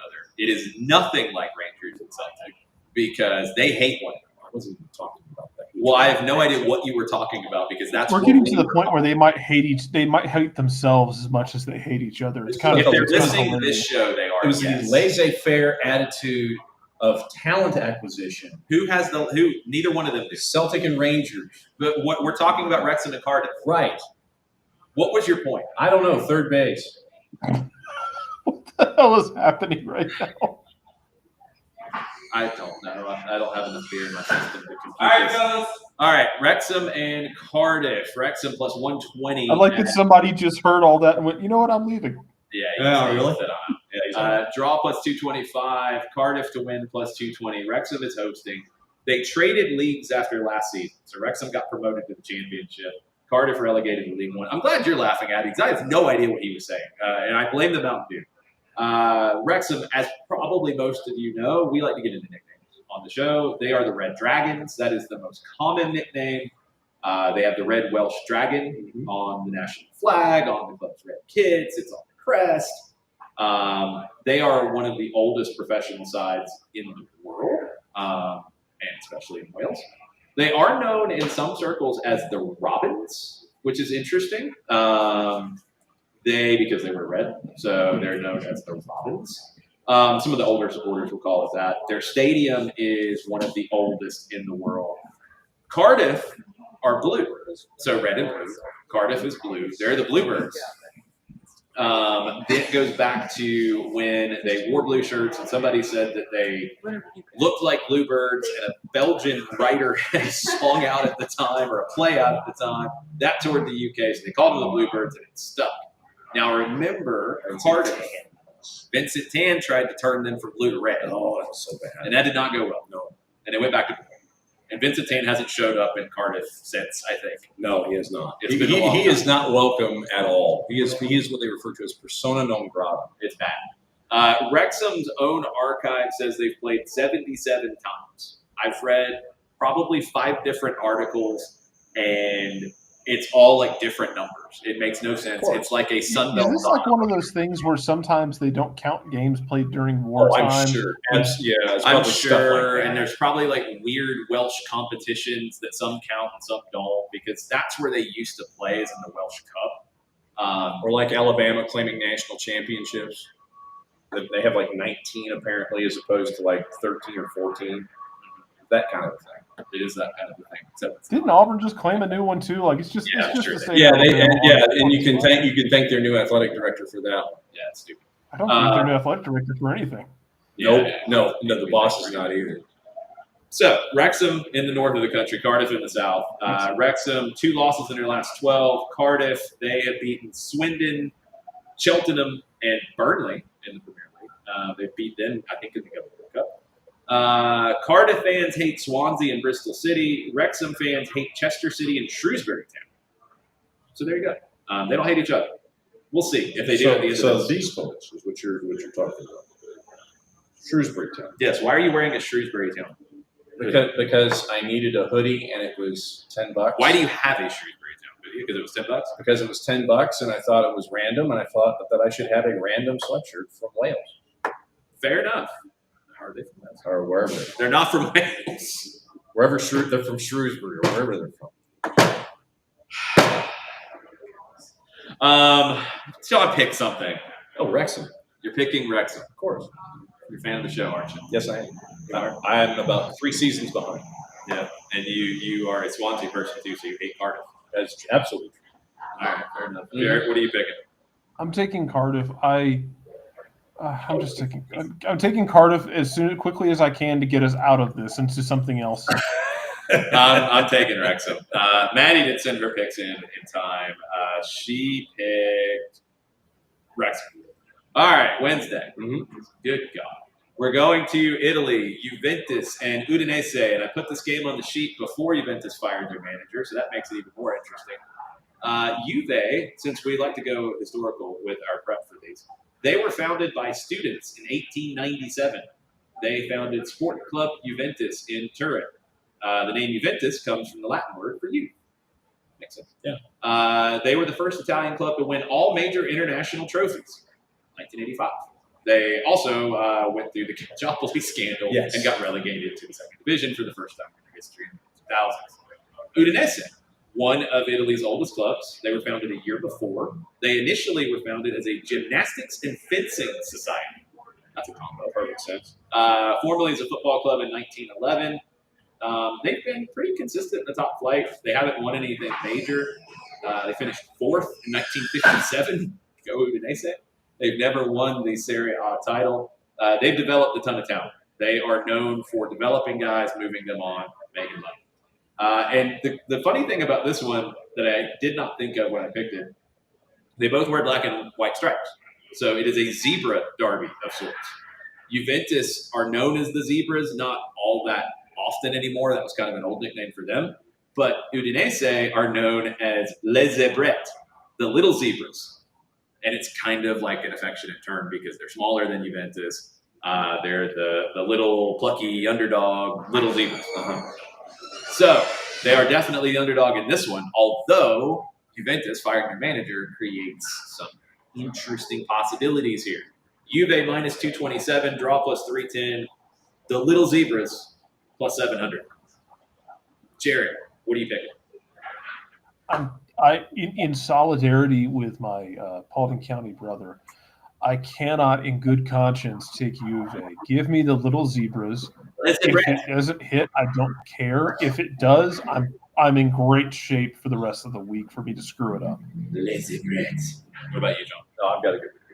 You're picking Juve. Yep, they haven't won in 8. I know. New coach bounce.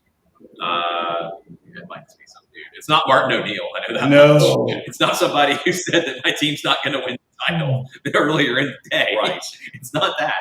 I didn't put a Celtic game on the list. I probably should have changed it. I'm going to go with a draw here. I'm going to go with the Little Zebras pulling a draw. The second game of the night on Wednesday, the second leg of Racing and Flamengo. So Racing, founded in 1903.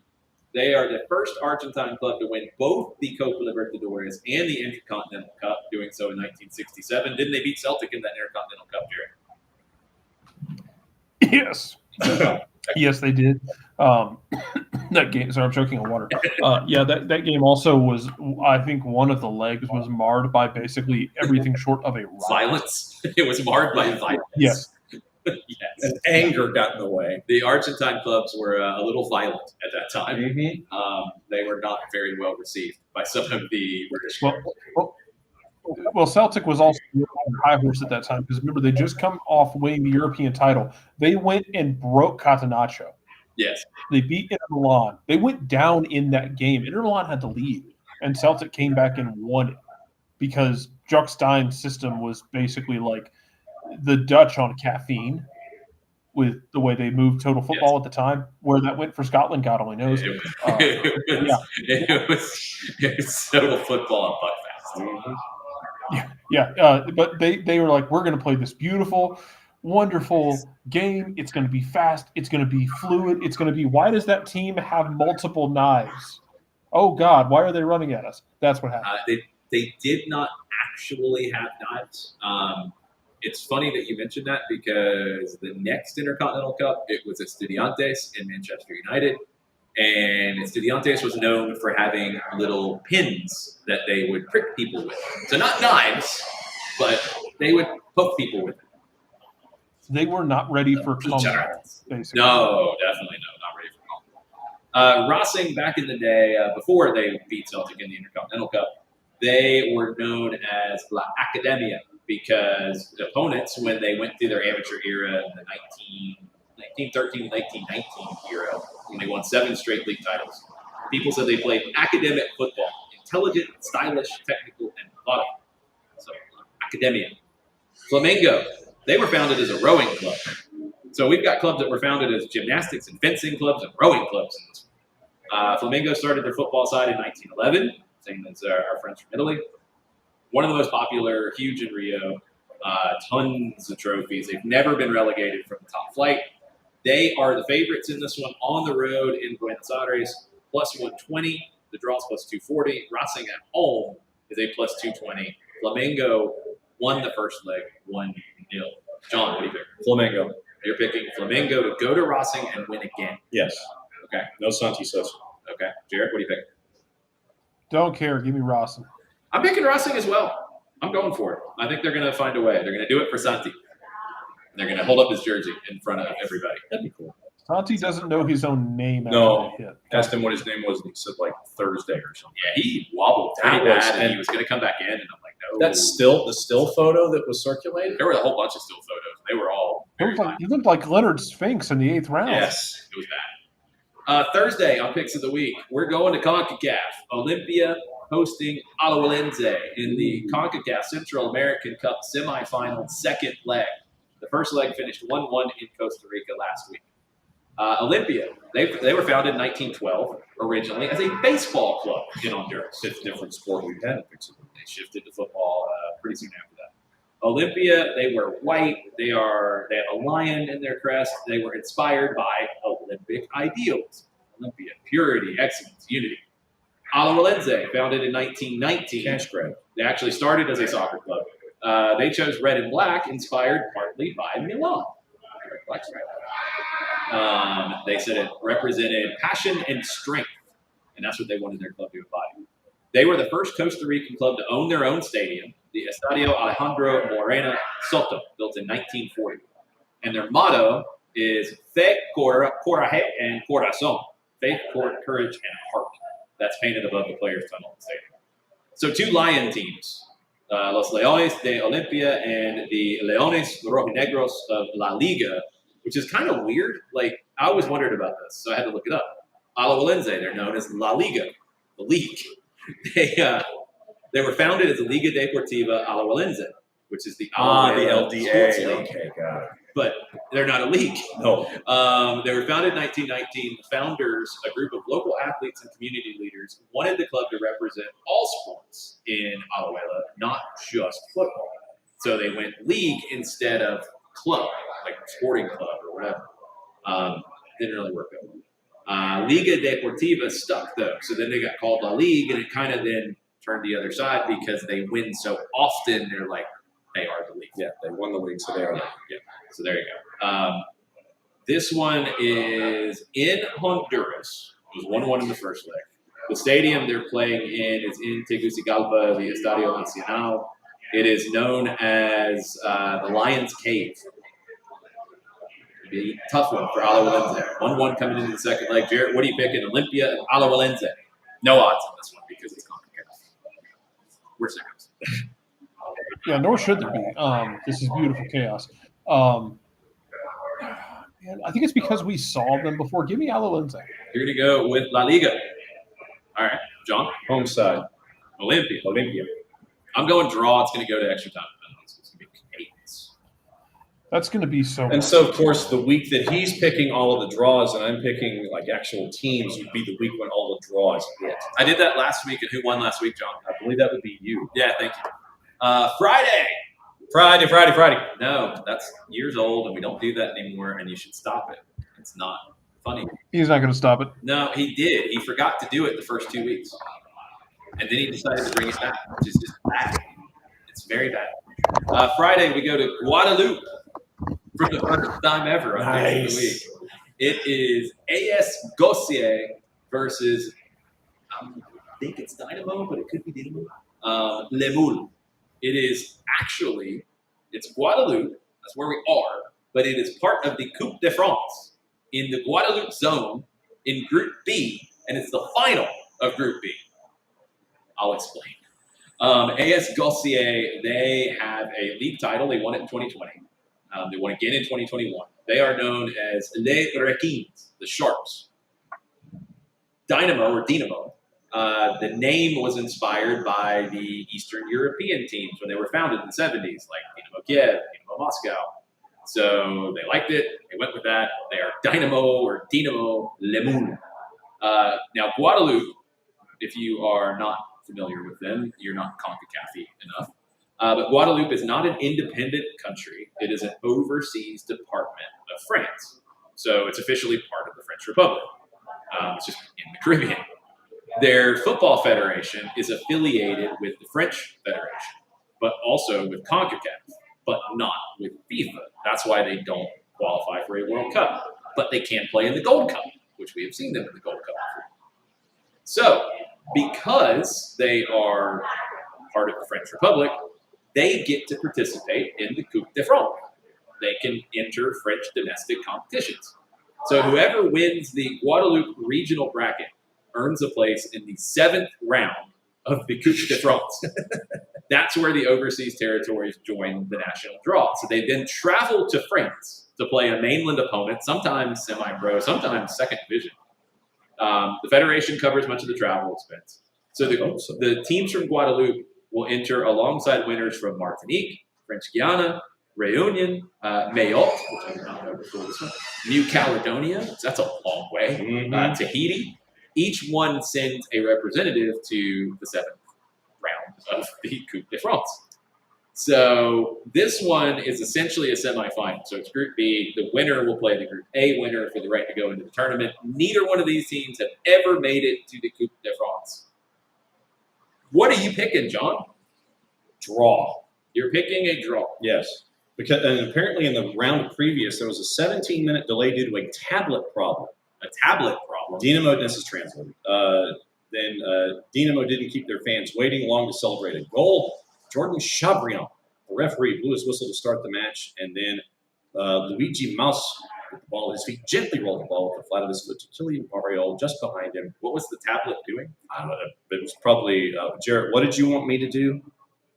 No. Why was a tablet delaying the You start? can't. You don't clear a cache on the tablet the same way you would with a computer. He probably never. You would have to go through individual apps to do it, but you could do that. Do you think he go can through handle the that? apps to do it. Now this is from Guadeloupe, France But you don't know what the tablet had to do with it. Look, I'm looking at the translation from the Google, and it's not telling me why there was a 17-minute delay. It's just literally the lead, despite the 17-minute delay due to the tablet problem. My brain, and I'm going to assume that they probably have the VAR Lite kind of thing, the VAR in a box, where they could use the tablets for that, and that's my guess. I don't know. Maybe not. Sounds like a plan. So you're picking a draw. I'm picking a draw. Jarrett, what are you picking? The Le Requin or Dynamo Le Moule? It's Gautier. What? Gautier, the Sharks. You're picking Gautier. You're picking the Sharks. Yeah.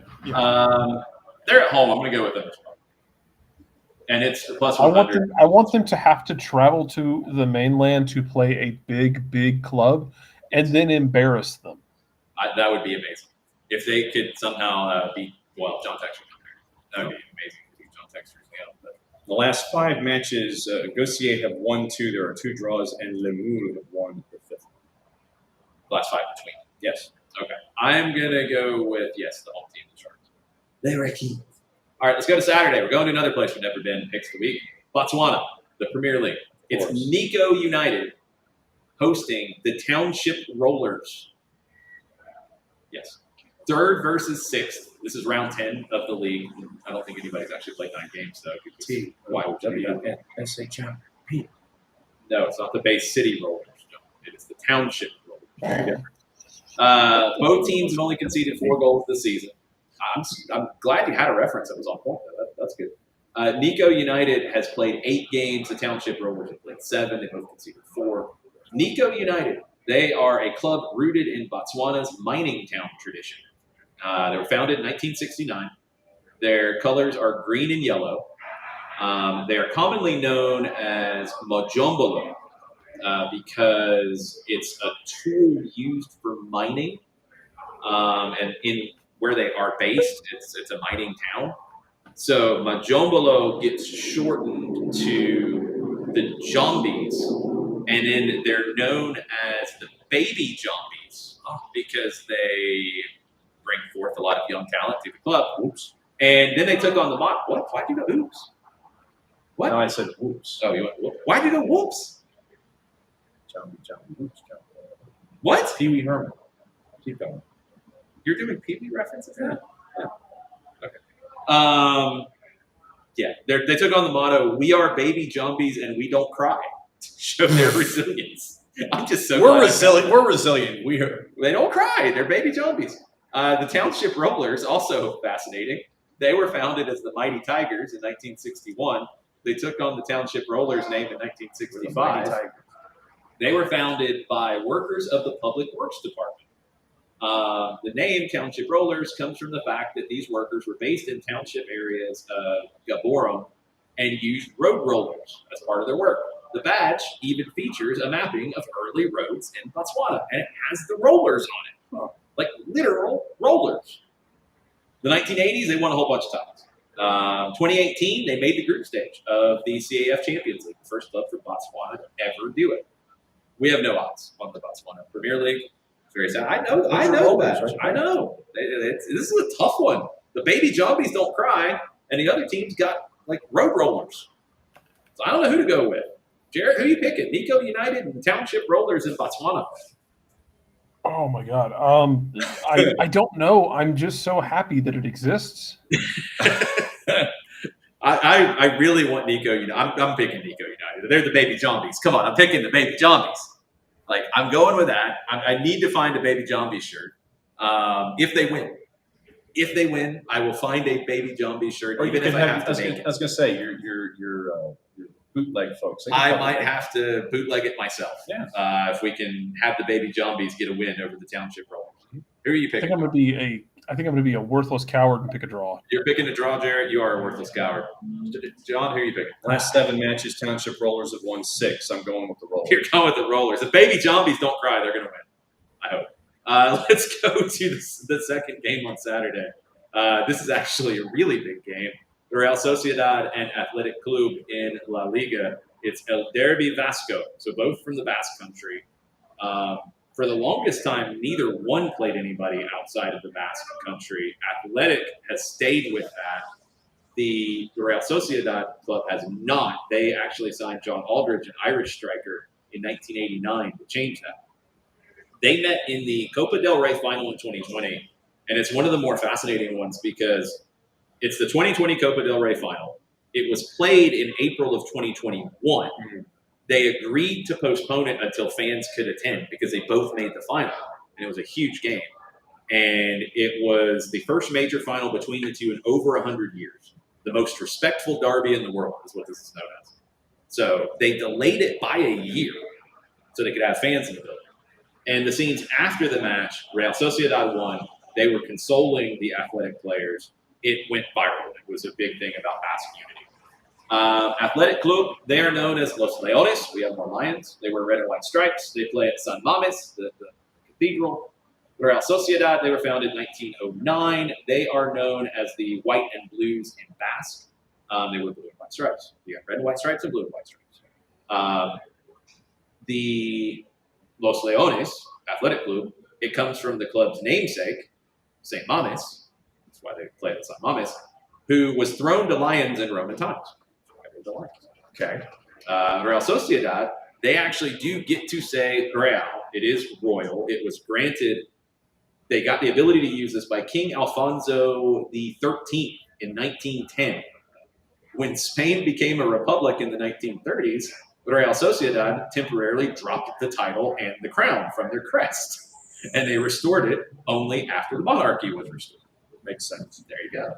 Athletic Club, they are one of 3 clubs in Spain to have never been relegated. The other 2 are Real. Yeah. And Athletic has won the Copa del Rey 24 times, second only to Barcelona. Real Madrid. So this one is very even in La Liga. It's plus 160 for the home team. Real Sociedad, the draw is plus 220. Athletic Club from Bilbao is plus 170.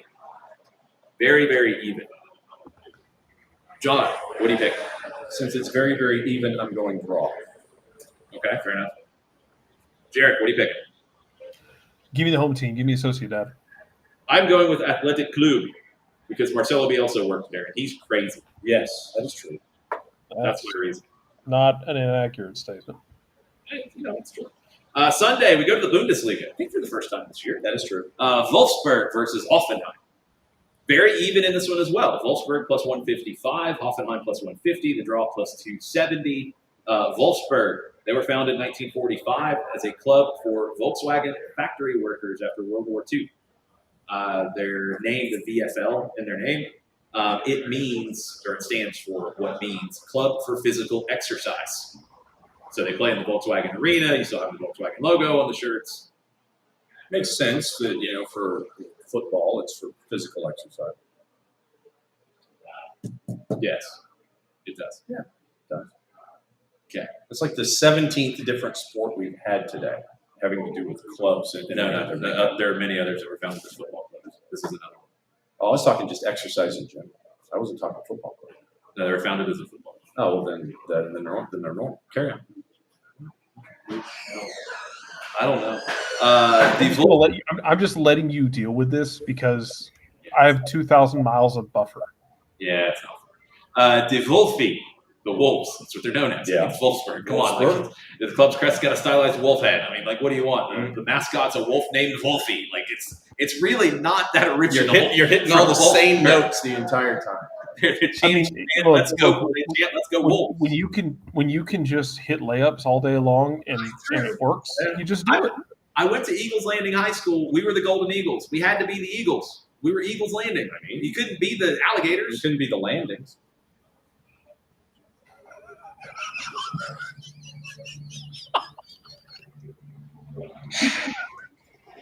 Last game, John.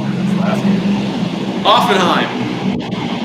From a tiny little You don't village. have enough beer for this, and you and I both know it. I know, but there are taps in the other room that I can get to. The Hoffenheims from a tiny village called Hoffenheim. Population's under 4,000. They were in the 5th division as recently as the 90s. Like, do you do this on purpose, or is this like an act? I don't get it. Dietmar Hopp was a local You're entrepreneur. assuming I'm thinking to do this. I wonder sometimes. Dietmar Hopp was a local entrepreneur and co-founder of SAP. You've probably heard of them. They've made a lot of money. Yes. Dietmar Hopp took that money and put it into Hoffenheim, the club. And he took them from the regional leagues in the 90s all the way to the Bundesliga by 2008. They really leaned into analytics, data-driven scouting, science. They used the technology to identify talent like Roberto Firmino, Nicolas Sula, before big clubs found them. They inspired other clubs to start doing it. They hired the youngest coach in Bundesliga history, in Julian Nagelsmann, who was 28 when he was hired. Saved him from relegation, led him to the Champions League in 2018. They are known, and I am not good with my German, they are known as the Kreuzgauer. It's the Kreuzgauers, which is referring to the region that they're from. And people used it as kind of a like slam on them, like you're from a little place, call them the village club as well. But then they kind of took that on and turned it around, and it became a point of pride for them. Badge of honor. Yes. So it is Hoffenheim against every wolf cliche you can think of. Wolfsburg. What are you picking, John? Draw. You're picking draw again. Why? Yes, because you pick draws early, so I have to make up for that balance and pick draws. So you're actually not picking what you think That's is going not to a happen. You're trying. That's what he does. Like, and I keep telling him, who's won? Nobody. Not you. You haven't won anything with this strategy.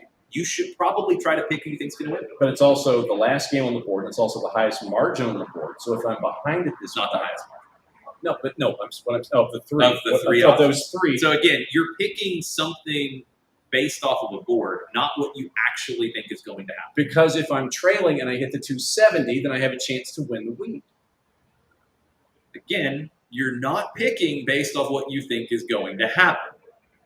You're picking just things. But if they're two even teams, it lends itself to picking the draw. True. It could. Or you could look at it and say, I think the road team is the favorite and they're going to overcome. By a whole five juice boxes. Well, no, you know how this works, John. You've been through the sport many times. You've been through all the sports. The home team always gets a little bump. Yeah. So what the that's 2.5, telling minus 2.5. Yeah. is that Hoffenheim's the better team than Wolfsburg. Wolfsburg's getting a little bit of the home team back. I think Hoffenheim's the better team. I think they're going to go win at Wolfsburg. That's logic. Wrote it down. Jarrett, what do you think? I'm just taking a moment to process everything that is happening in front of me. It could be the Landings. I mean, what in the? Like, how does that come out of somebody's mouth? Kind of like how Sandy Creek is the Creeks. So I'm They saying. could be the Creeks. See? Give me Hoffenheim. Hoffenheim's always cheer for just because of all the things you talked about. If y'all don't already know, like their rise from being really just a regional, local, small thing to being such a big deal is always a fun thing to kind of cheer for. If you don't have a dog in the fight when it comes to German clubs. Hoffenheim's a club that has done some stuff in the region. I've talked to some people from the club. They actually had a really cool community program that was affiliated with the club. So that is part of why I'm picking Hoffenheim, because I know them better than any other club in Germany in terms of like actually getting to know them. That's cool. Yes, I like Hoffenheim. Yes. So I'm picking Hoffenheim. There you go. I wrote that down. Jared, did you pick Hoffenheim? Yes. Just Sorry. checking. The prop bet. We're going to the Sun Belt. Oh, boy. Friday night. Front belt, baby. It is the next to last set of games in the men's soccer league for the Sun Belt Conference. There are 10 teams. Not all of them are in the Sun Belt. All the other sports that you think of, they are in men's soccer because some of their regular conferences don't have men's soccer. SEC. Looking at you, SEC. Yes. And the Big 12. So It is Georgia State at Kentucky. It's Marshall at West Virginia, which is a huge rivalry. There'll be a huge crowd. That'll be awesome. Old Dominion at James Madison. South Carolina at Georgia Southern, our old friend Tony Aaron. And Coastal Carolina at UCF. Jarrett, you know who the mascot of Coastal Carolina is, right? The Chants? Well, the full name. Oh, the Chanticleers? The Chanticleers. Yes. I also learned because they had It's UCF. not the It's not the Chanticleers. It's not the Chanticleers. My God, you want to? That is right up there with if you mispronounce Appalachian to App FC fans. If you call it Appalachian, holy God, they start like vibrating through the computer like the girl from The Ring. Yeah, it's like saying Nevada when it's Nevada. Is it? Yeah, Nevada, Las Vegas. Okay. Yeah. I didn't know. Yeah. I did not know that either. But it's the Chanticleers. You got to put some French on it. Yes, you do. I also learned that having the UCF game this weekend that they really do not like to be called Central Florida. They don't go by that. Are they just branding They're UCF? just UCF. So the prop bet is 5 games. It's the next to last match day in the men's season. Combined goals in the 5 games. It's Georgia State at Kentucky. Yes, go Thurs. It is Marshall at West Virginia. It's Old Dominion at James Madison. South Carolina at Georgia Southern. And it's I'm sorry, I can't hear you from my perch up on Conference USA superiority with it. 5-2. Conference USA doesn't have. Did they have men's soccer? No, actually, They do not. They do not. Think they do. Yeah, I don't think they do. KSU doesn't have a men's soccer team, so I wouldn't know. If KSU had a men's soccer team, it would probably implode on impact. That's very possible. Yes, UCF. They are just UCF, and they're also the Knights now, not the Golden Knights. Just for them. Oh, okay. Yeah, The Knights God, of that's so UCF. annoying. it's weird. Yeah, I'm like I can't call you Central Florida. Nope, just UCF. What So if anyway, I just call you Can Central we, still, Florida? can we still call their football stadium the Bouncy House? No, they probably don't allow that either. It's just so. They did have really good on- defense, though, and they had their On players. Scott Frost Day of all days, too, there, John. Seriously. Yeah. Their players all pronounced their names, though, so I was very happy for it's that. very They had some really tricky ones. 8 different countries, I think. Yeah, a lot of French, and I was really rolling with all the French names, and then the connection to the facility was dropped in the 77th minute, and we lost the rest of the game. It was not good. I'm once again encouraging all and everyone who wants to ever learn how to call games to go call lower division college games, because my God, they're from everywhere. Yep. Also go pop over and call some games in Clarkston, because you will. And You will college, get some pronunciations. Yes. Yep. And college baseball. You will learn, early season snowbird college baseball. You will learn how to fill time. I think we were talking about pronunciations, John, not filling time. Correct. Well, then you can fill time with college baseball. No, don't. Why would you want to do that? No, that's you're forced to, because traditionally the pitching changes. No, there's 17 no, to 2 games no. that you have during snowbird baseball. Well, and as Alex points out, directional schools don't get to decide what we call them. But That's what Alex they said also in their has notes. I had their notes. Alex also has Do not Alex call us has Florida. I was he has upset. more sway on this. Alex has a degree from the University of Florida. He gets to talk shit to them. Low down dirty No, it's cheaters. fine. I'm not. I don't hate it. John, your team can't talk about anything right now, so just stop. I don't have a problem with talking smack to them at all, but their notes literally said, "We are not Central Florida. We are UCF, and we're not the Golden Knights. We're the Knights." And I'm like, okay. To the point that I'd already done the open before I noticed that box on the notes, because I didn't think about it. And I did the open. I'm like, did I call them Central Florida? But I said down in Central Florida. So I was talking about the literal place, not the school name. So I was okay. Yes. And if it made them mad, sorry. That's all. Also, yes, the people in Florida apparently don't own a map, because remember that USF, which is University of South Florida, Not Yes. in is South in Florida. That is in That always threw me off. yes, it is in western Florida on the main side of the Gulf side. It's like barely in the south half of the state. It's barely. West, it's like west. It's like, yeah, I'm pretty sure you can throw a rock to Busch Gardens or something. Yes. West Florida is a whole different place. Yes, that is in Pensacola, and they are ranked number 3 in Division II in football. See, there you go. Yeah, that's what happened. I know the head coach, Yeah, Tune very in nice. Sunday morning for and the you know the sister of the head coach. I do. We all do. Okay. Uh-huh. We do. Yeah. Who? Kenley Noble. Ah, yeah. Her brother Caleb is the head coach at UWF. Very nice. The Argos. Very nice. Mm-hmm. Why are they Argonauts? That would be a question for folks in Pensacola. Okay, fair enough. Just checking. It's nobody's business but the Turks. So, no, it's not Istanbul or Constantinople. Uh-huh. Combined goals in the 5 Sun Belt men's soccer matches. I'm going to go with, as a Sun Belt connoisseur, you got a few kind of very boring defensive teams in the mix. You got a few kind of wide open, crazy teams in the mix. You did this on purpose. Well, yes, I won. I get to do this on purpose. That's what happens, John, when you win for the second time. You wouldn't know. No, I wouldn't. I am going to go with 13 goals in the 5 games. Jarrett, what are you picking? How many goals? 5. I'm gonna go with 11. 11. Yeah, I think One more than 10. to your point, I think you're gonna get a couple of like just slogging stalemate. Why are we here games, and then 1 or 2 are gonna make up for it. Somebody's going to go a little wild. Yeah, somebody's gonna get a little bit loose coming out of turn 4. Yeah. It might be Georgia Southern. They've got some good attackers. They're really good this year. They come to Georgia State for the last game of the regular season. Abby's asking the Price is Right question. No, it's just getting it. It's plus 100 to whoever gets it. So you can pick 13 or 11 if you want. What are you going to pick, John? 14. You're going to pick 14. Because I figured that the Marshall, West Virginia, and the Old Dominion, James Madison will be the lower scoring of that group. That's what you pick. And then South Carolina, Georgia Southern, and State and Kentucky, I figured those will probably be the higher scoring ones. So let's split the difference and go with 14. Fair enough. All right. That's your picks of the week. Picks of the week. It needs to happen. Yes. Jarrett, what did you learn during picks of the week? Oh my God. Well, I learned that you can't name a high school team the Landing. Yeah, well, you could. It's just that no one has. No one has taken that brave step, Jared, to name the team the Landing. But I feel like that's something that should happen like Warner Robins. Well, but Like, actually, you know what? It's probably the down the neighboring subdivision to the Villages. It's like the Villages and the Landing. They're probably next to each other in Central Florida.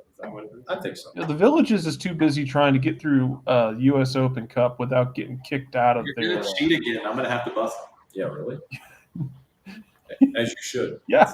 Greatest thing. Once again, gentle reminder for SDH lore. Jason contributed to the Villages getting kicked out of the Open Cup when they were everyone's darling because they legitimately cheated. It's true. Like everyone's like, tipped we off. love this is so cool. I had Villages are so great. Jason's And like, hey, bang! they're cheating. Okay, they're kicked out. I had sources. You're out. Oh my God. Otherwise, what I learned about this is that we need to step up our efforts for other African leagues. I believe Africa has the most countries of any continent on the planet, and this is a promise that I will Do that. on those very. I'm intrigued by this. I wonder if they have more FIFA members in Europe. I think it's pretty close. Let's find out. They're both in the I'll be right 50s. John's leaving. He's out of it. FIFA. They're both in the 50s, I think. Europe has the most FIFA members with 55. Africa has 54. Maybe they're both right there. But yeah, like you got like San Marino, and you got a couple that aren't like full-fledged.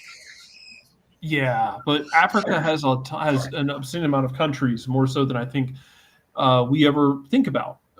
So I on the rare occasions that I do win picks of the week, and I kind of just stumble blindly into the right light switch, I will try and find the most unhinged African games I can, so that we're hitting more countries over there. Because, my God, I had to order one more beer, Jared, because John broke me. no, that's fine. Just letting you know. Yeah, no, that's fine. Yeah, no, it's interesting. Africa has one fewer FIFA member than Probably Anyway. more total countries, although you might get into a couple tricky ones. Yeah, there's some of those smaller countries in Africa are like they're probably in that same category of like they're a member, but it's it's 15 people and 3 goats. Right. Kind of like some of those European countries are 15 people and 3 goats. What would be the equivalent of having goats in the Faroe Islands? England? Man, It's fun. It's still going to steal them. we really do need to like reinvigorate some like England versus Argentina in the Falklands games. Sorry, I'm trading out beer glasses. Thank you.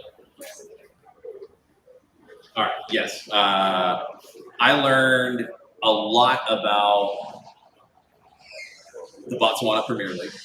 And I learned that a lot of soccer clubs have been founded as different sport clubs. That was what I learned during Picks of the Week. Hopefully you guys learned something. Hopefully you're entertained. And hopefully the baby Zombies win because that's my new favorite team. All right. But that's always a fascinating part about it, though. To your point, is car racing. Like I would have bought a jersey if I could have found it, but they're very expensive. I have found some T-shirts, but I'm going to wait to see if they continue to win. Pop on the Wikipedia page for a lot of teams you hear, and yeah, you'll find out. Even clubs that you know, you'll pop on a Wikipedia page or go look at their history. You find out, oh, this started as a gymnasium, like a gymnastics kind of place, and then it evolved. All right, I got some news, and it's a good thing that Nick is not here because he'd be very upset. Nicholas Bentner has not done anything in like years. There's nothing new from Nicholas. Disappointing. Nothing new. Nicholas Bentner's not doing anything stupid. John might have done. He's retired. How back. incredibly disappointing that Nicholas Bentner is not giving his content. He's not speeding anymore and getting his license. Someone has pulled the man's car away from him. But I do have an update from Calcio Mercato on another one of our people that we talk about. There's a lot of ads. All right. Your update. According to Calcio Mercato, Milan manager Massimiliano Allegri wants to, and there's another ad. Wow, that's so bad. That's a lot of ads. Why is this? No, I don't want to jump into the ad. Allegri wants to sign Mauro Icardi, Jared. According to Calcio Mercato, he wants to bring This Mauro time it's gonna be Icardi to different. Milan. This time it's going to be different. Well, he hasn't been at Milan. He was at Inter. I know, but like sending him back to the city of Milan. Sorry, I should have. It's a bad place for him. Bad things happen there. That's yes. Just saying. Milan wants to get him. His contract expires at the end of the season. They want to bring him in because Icardi is the backup to Victor Osimhen, even though Icardi scores some goals. Milan is also trying to get Kim Min-jae, who's not playing at Bayern Munich. They're also looking at, if they don't get him, they're looking at Joe Gomez, Thomas Christensen, Omar Salt, Mario Gila. But they're looking at Mauro Icardi. Also, Sonny is linked with a possible loan to Milan. Oh, yeah, the Landon Donovan rule. Is he going to do the Landon Donovan thing, Yeah, the Beckham and Donovan. or the Beckham thing without Beckham Milan? literally to Milan. So hopefully Sonny's Achilles doesn't blow up. Yeah, his leg doesn't explode. Yeah, that would be bad. Also, I mean, it was goal.com, man. It's not completely in the, well, they're reporting it from Tablet. Oh, no. Yeah, I'd seen this. Chelsea star Enzo Fernandez caught up in love triangle after Mauro Icardi's ex-wife, Wanda Nara, sends flirty DM while long-term girlfriend competes on Celebrity MasterChef. Oh, boy. That's a headline. That's a paragraph for a headline. Yeah. Series of facts that all got thrown together against God's will. So rumors have been circulating in South America as Valentina Cervantes, who is Enzo's long-term girlfriend, she is on Argentina's Celebrity MasterChef. That is being hosted by Wanda Nara. Oh, no. And reports have come out that Wanda Nara, who is 38, Enzo is not that close. Wanda has been sending flirty messages to Enzo Fernandez, and some of those surfaced in La Nacion, who claimed to have been made aware of the DM in question, which read, "I just saw you around the neighborhood. Write to me if you want." Yes. This is what's happening in Argentina on MasterChef involving the national team and Mauro Icardi. Valentina and Wanda. That is, I'm guessing Valentina, she's going to take no prisoners if they're from the same Valentina says, "I don't know anything about it. I never saw anything about it. Enzo never spoke to me about it. No.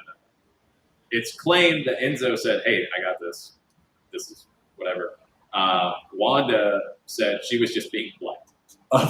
So that's the word to use. Okay, That's what she said. yeah, I'm just being polite. Hey, I'm in your DM. I mean, So she's known for I'm being being polite. in different ways. I'm being polite. Hey, reach out if you just want to talk. Wink, wink, nudge, nudge. How'd you do? Just in case you are joining us for the first time, Montanera was once married to Maxi Lopez, who played for Argentina, and was Mauro Icardi's teammate at Inter. Mauro and Wanda broke that one up. Wanda has since dated musician Elegante, that's the Argentine rapper. Has also been romantically linked to Achraf Hakimi from PSG. Well, Because, sure. she's been back in Argentina as the host, one of the hosts of Celebrity MasterChef. And Enzo is with his childhood sweetheart, Valentina Cervantes. They have 2 kids together. They had separated for a little bit because they were split. She was in Argentina, he was in London. They got back together. But Wanda's trying to break them up. Oh boy. Yes, it's back. So hopefully Enzo can avoid this drama as he tries to go win the World Cup again. Hey, just have Valentina take care of it. That's what I'm saying, Abby. It is very confusing. But Wanda Nara is trouble, number Yes. one. Mauro Icardi is also trouble, number one. When you put trouble and trouble together, you get more trouble. True. And we've seen that. I don't know if Enzo is trouble. Maybe a little. Hopefully he's not going to be trouble here. Yeah. Youthful trouble. Stay away from that trouble. Yes. Enzo. Absolutely true. That's all I said. Yes. Please. Yeah, I think that's it, though, on the Mauro Icardi story. It's just. Mauro might be in Milan, and Nick's head might explode. Oh my God. Now we'll We'll send him over to Milan to do a story. No, we won't. That could end up happening. Shockingly enough, Minnesota and Seattle have not scored a goal. Yeah. Because Minnesota is allergic to having the ball. They are. Every time they have it, they get confused. Yeah. It's like the ball is what? But they're up to 40% possession. Oh, that's probably why they're confused. Yes. They're like, what is this? What are we doing? Absolutely. Well, this is the same concern I had for them going into the playoffs. And we will see tomorrow night. It is one of the similar concerns I have for Charlotte. What are you going to do in the playoffs when teams get more pragmatic and don't want to play wide ass open? Yep. And you ain't got no Wilfred Zaha either. Well, yeah, because he was silly. Yes. He was It a happens. boy. One of the first things that the league figured out. You foul him, his engine runs hot to begin with. You keep fouling him, and he does stuff like he did last time. Yes. Yep. If anybody has any final questions, throw them into the chat because we're about to go. Mm-hmm. I got to finish my beer that I needed because John's been absurd tonight. I needed a third. The third, but it's a Falcons glass, though. Well, there's other glasses that have been in circulation. I had STH glasses the last 2. The Falcons glass is a little troubling right now based on how they've been playing, but anyway. Oh, whoa! You can't say that on TV, Brian Schmetzer. What do you say? He dropped a word with a letter you're not supposed to say. You're not Back supposed to say the letter? The English language is made of words with letters. Really? Like, I don't understand how the English language works in John's brain. Well, I don't. But I don't know if it works in Brian Schmetzer sometimes either. That's Because true. I think Brian Schmetzer sees the world as one giant spreadsheet. yeah. Yeah, he was running his quadratic equation, and then he dropped an F-bomb. I will Minus say b that plus or minus b squared, square root of b squared minus 4ac over 2a. Correct. I have come around on Brian Schmetzer after we follow Pineda, said so many nice things about him. I have stopped my slander of Brian Schmetzer. I mean, he looks like a PhD. I'm still going to slander him because I want to make fun of him because he looks like a pencil pusher and he looks like he uses a pivot table to make decisions. This is in no way, shape, or form a criticism of Brian Schmetzer, the manager, who Correct. at this point, his reputation speaks more than enough for what he has done. Mm-hmm. No, I have stipulated on the morning show, and I've asked multiple people, are we underappreciating Brian Schmetzer? Well, 100%. Yes. Like, I think he's kind of floated it out there that he wouldn't mind being in charge of the national team at some point. His career kind of winds down. That would be awesome. If he took over after Pochettino, I'd be completely fine with that.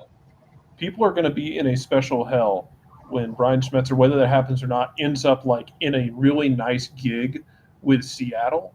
Like after he's done coaching, he'll get like a front office gig with Seattle, and then he like pushes the job to Gonzo. People are going to be in a special hell. No, Seattle people will be happy. They love Gonzo. Oh, I know. I'm talking about other people, non-Seattle people. Other people. You talk to Nico and ask him about Gonzo. Oh, People in Seattle still adore him. I know. Oh, big save dancing player. I know. I've had these conversations with people. All right, that's going to do it for this edition of Soccer Over There. Don't forget your promos for the night. Don't forget that you can get the Around the Corner lager here at the Brewhouse Cafe. They're very tasty. Powered by NoFo, exclusively available at the Brewhouse. The plan is to have them in cans and available before the World Cup next summer, especially if they keep selling. They've been selling good. It's very good. Oh, yeah, Neymar, both hands in the air. Seattle wants a penalty. I don't know if they're going to get it. Doesn't look like they're going to get it. No. So Soccer Over There is powered by NoFo and powered by the Brewhouse Cafe. Be on the lookout on Instagram for the team sheet, the 3 games that we recommend you watch over the weekend. We won't have any midweek ones this time. The 3 games that you should keep an eye on over the weekend, that'll be on Instagram on Thursday. You've got SDH AM every morning this week. What do you have coming up this week, John? Casey White. KCD is going to be joining us at 9:15 tomorrow in the conversation that we had with our football consultant in London, Jason Stevens. We discuss John Texter. We discuss MCOs. We discuss mafia that are involved in owning Italian clubs as well as clubs in Macedonia and Mongolia. And we also Mongolian mafia? Well, no, it is a mafia group based in Italy that, as part of their portfolio, has clubs in Macedonia and Mongolia. So it's Italian mafia in Mongolia. Yes. Okay. And so we discussed this particular group, and are they involved in the NBA gambling ring? Not at the moment because it's Serie B and Serie G. So Nick knows about all that stuff. But yeah, Jason Stevens, we caught up with him today. That's going to run at 10:30. Casey White's going to join us at 9:15. And we'll take the tour and find out what else is going on. We'll talk about what's happening tonight in Major League Soccer. Tomorrow morning starting 9:05. We got Charlotte tomorrow night. That is on the Apple TV. That is a sneaky fun series. It should be. I think it will be, actually. I want to see LAFC when they get started in the playoffs as well. Home teams have won every game so far. Minnesota might be testing that one. It's still scoreless here late. Wednesday morning, Chris Henderson's going to speak to the media from Marietta at 9:30. Madison and I will be hopping on SDH AM probably before and after, definitely after, just depending on how everything goes in the morning. We will try to hop on before and say hello. We'll be on at 9 and or 10:30-ish is what I'm thinking. Kind of our thoughts on everything that gets said. Yep. I got Atlanta Soccer tonight, tomorrow night, 10 o'clock on 92.9 The Game, the Odyssey app, Morning Espresso every morning in the 9 o'clock hour typically. Except for the day after the Atlanta Soccer tonight. Usually, but sometimes it still gets up into that 9 o'clock hour. Trying to do the Wednesday show, the Wednesday Morning Espressos as well. You can get that in newsletter form too. You can listen to it as a podcast, but you can get it as a newsletter as well. Go to soccerdownhere.net/connect. Thanks to our friends at Oglethorpe for that. Yes, Oglethorpe University, the sponsors of that. We got all kinds of other things coming. Big World Cup draw day that we will be here and there and everywhere because we're around the corner from everywhere. That's what we do on the SDH Network. Thanks for hanging out with us this evening. Adios, everybody. See you.